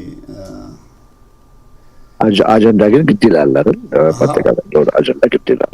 እንግዲህ እንዲያውም የድሮን አስተያየት እዚህ ጋር ይሄ የድሮ ነው። እንግዲህ አሁን አዲስ ወጣ የተባለ ይሄ በስተቀኝ በኩል ያለው ነው። የድሮ ላይ የሚለው ስብሰባ ከገቡ በኋላ አጀንዳውን ያጸድቃሉ ነው። ከዛ በኋላ በአጀንዳው ላይ ውሳኔ ያሳልፋሉ ነው። በመጀመሪያው ኮረም ከሞላ ማለት ነው 55 ከ155 ከተገኙ። ነገር ግን በቂ አባላት ካልተገኙ ግን የሁለተኛ ጊዜ ስብሰባ ይጠራል። አሁን ለሁለተኛ ጊዜ ስብሰባ ሲጠራ ግን በተገኙ አባላት ተወያይቶ ውሳኔ ይሰጣል ነው ማለት። መጀመሪያ ላይ በተሰጠው አጀንዳ መሰረት በሁለተኛው ስብሰባ ውሳኔዎች ሊተላለፉ ይችላሉ ነው። እዚህኛው ጋር ግን ሁለተኛ ስብሰባ አይልም። ሌላ ቦታ ላይ እንግዲህ የተጠቀሰ ካለ ያው ላይ እናታች የሆነ ነገር ካለ ያው በኋላ ላይ ሰርፕራይዝ ነው ልናገኘው የምንችለው ቦታ ይሆናል። ግን በራሱ አንቀጽ ስር ግን አንደኛ ስብሰባ ይሁን ሁለተኛ ስብሰባ ይሁን አይጠቅስም። ውሳኔውንም አጀንዳው ከነጭራሹ ከስብሰባ በፊት ነው ጠቅላላ ዓላማውን ያሳውቃል የሚለው የአጀንዳውን ይመለከታል። እንግዲህ አሁን ቅድምም ከተጠየቀው ጥያቄ አንጻር ከዚህ በፊት የአባታችንን ባዘዙን መሰረት እንጠራለን ብለው ካሉ አንደኛው መጠቀሚያ ቃል የምትሆነው አባታችን ባሉት መሰረት ጠርተናቸዋል የሚል ነው እና እንግዲህ ሁሉም በአጽንኦት እንዲከተለው ሁኔታውን ማየት ይኖርበታል በዚህ ሂደት።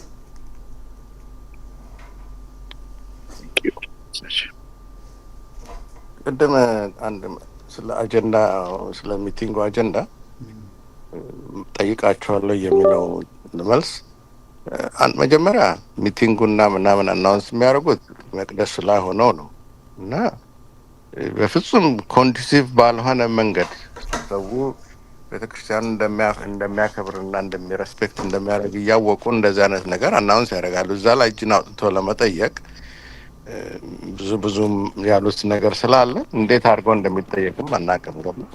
አሁንም ቢሱ ካሉ በኋላ ለአጀንዳ ደብዳቤ ጽፈን ለአጀንዳው ምንድን ነው ምናምን ለማለት ያዘጋጁት ሰዎች ቤተክርስቲያንን የሚያህል ድርጅት ቢግ ኮርፖሬሽን በ7 ቢሊዮን ብር ያለው አሴት ያለው ቤተክርስቲያን ሚቲንግ ጀነራል አሴምብሊ ሲጠሩ በዚህ ቶፒክ ላይ ነው የምንነጋገረው ብሎ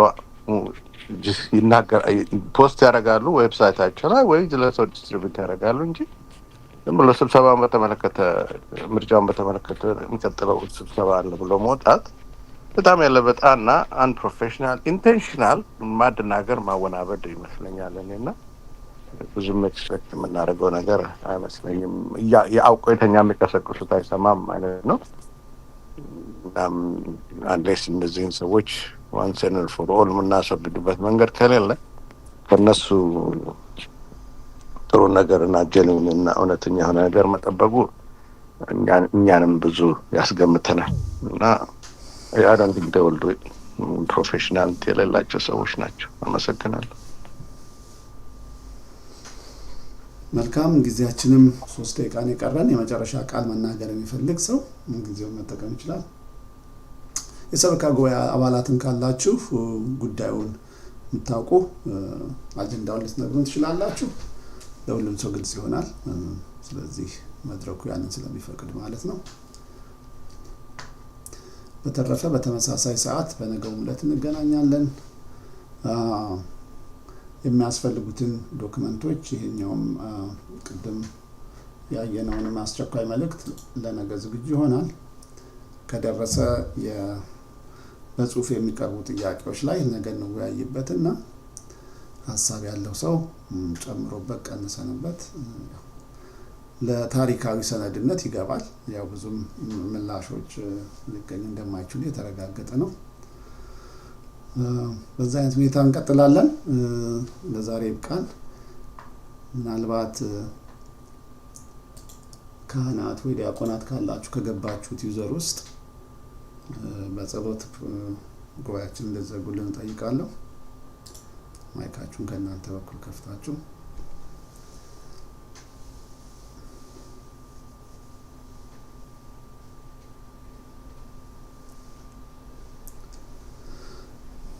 እሺ። እንግዲህ እንደተለመደው ከዚሁ ጋር ያው በጸሎት እንዘጋለሁ። ራሳችንን አዘጋጅ። በስመ አብ ወወልድ ወመንፈስ ቅዱስ አሐዱ አምላክ አሜን። አቤቱ አምላካችን ልዑል እግዚአብሔር ሆይ ስምህ የተቀደሰ የተባረከ ከፍ ከፍ ያለ ይሁን። እንደ ቸርነት ጉባኤያችን አስጀምረህ ከፍጻሜው ስላደረስከን እናመሰግንሃለን። እንደ ቸርነት የቀረውን ደግሞ ምሽት ሌሊት ባርከህ ቀድሰህ በሰላም ታሳድረን ዘንድ ስራችንን ትባርክልን ዘንድ ያሰብነውን ታሳካልን ዘንድ የጀመርነውን ከፍጻሜ ታደርስልን ዘንድ በቸርነትህ በቀሪው ዘመናችንም አንተን በማመስገን የምኖርበትን ዘመን ታድለን ዘንድ እንለምንሃለን። እንደ ቸርነትህ በቤተ ክርስቲያናችን በአጥቢያችን የምናየውን የምንሰማውን ችግር ሁሉ አርቀህ በቸርነትህ ሁላችን በአንድነት ሆነን ስምን የምናመሰግንበትን ዘመን ታድለን ዘንድ የራቁትን ታቀርብልን ዘንድ በቸርነትህ ያሉትንም በሰላም በፍቅር በአንድነት ተጠብቀን ዘንድ አቤቱ እንደኛ ኃጢአት ብዛት ሳይሆን እንደ ምሕረትህ እንደ ቸርነትህ ብዛት ትጎበኘን ዘንድ በእመቤታችን በቅድስት ድንግል ማርያም ወላዲተ አምላክ አማላጅነት በመላእክት በጻድቃን በሰማዕታት ተራዳኢነት እንለምንሃለን። ቅዱስ ስምህንም እንዲህ እያልን እንጠራለን። አባታችን ሆይ በሰማያት የምትኖር ስምህ ይቀደስ፣ መንግስትህ ትምጣ፣ ፈቃድህ በሰማይ እንደሆነች እንዲሁም በምድር ትሁን። የዕለት እንጀራችንን ስጠን ዛሬ፣ በደላችንን ሁሉ ይቅር በለን እኛም የበደሉንን ይቅር እንደምንል፣ አቤት ወደ ፈተናም አታግባን ከክፉ ሁሉ አድነን እንጂ መንግስት ያንተ ናትና ኃይል፣ ክብር፣ ምስጋና ለዘላለሙ አሜን። እመቤታችን ቅድስት ድንግል ማርያም ሆይ በመልአኩ በቅዱስ ገብርኤል ሰላምታ ሰላም እንልሻለን። በሀሳብሽ ድንግል ነሽ፣ በስጋሽም ድንግል ነሽ። አሸናፊ እግዚአብሔር እናት ሆይ ሰላምታ ላንቺ ይገባሻል። ከሴቶች ሁሉ ተለይተሽ አንቺ የተባረክሽ ነሽ፣ የማኅፀንሽም ፍሬ የተባረከ ነው። ጸጋን የተመላሽ ቅድስት ሆይ ደስ ይበልሽ፣ ሁሉ እግዚአብሔር ከአንቺ ጋር ነውና ከተወደደ ልጅሽ ከጌታችን ከመድኃኒታችን ከኢየሱስ ክርስቶስ ዘንድ ይቅርታና ምሕረትን ለምኝልን ኃጢአታችንን ያስተሰርይልን ዘንድ ለዘላለሙ አሜን። ምስጋና ይሁን አንድ አምላክ ለሚሆን ለአብ ለወልድ ለመንፈስ ቅዱስ ዛሬም ዘወትርም ለዘላለሙ አሜን። የሰላም ሌሊት ያድርግልን። አሜን። ደህና ደሩ። ሰላም ሌሊት ይሁንልን። አሜን።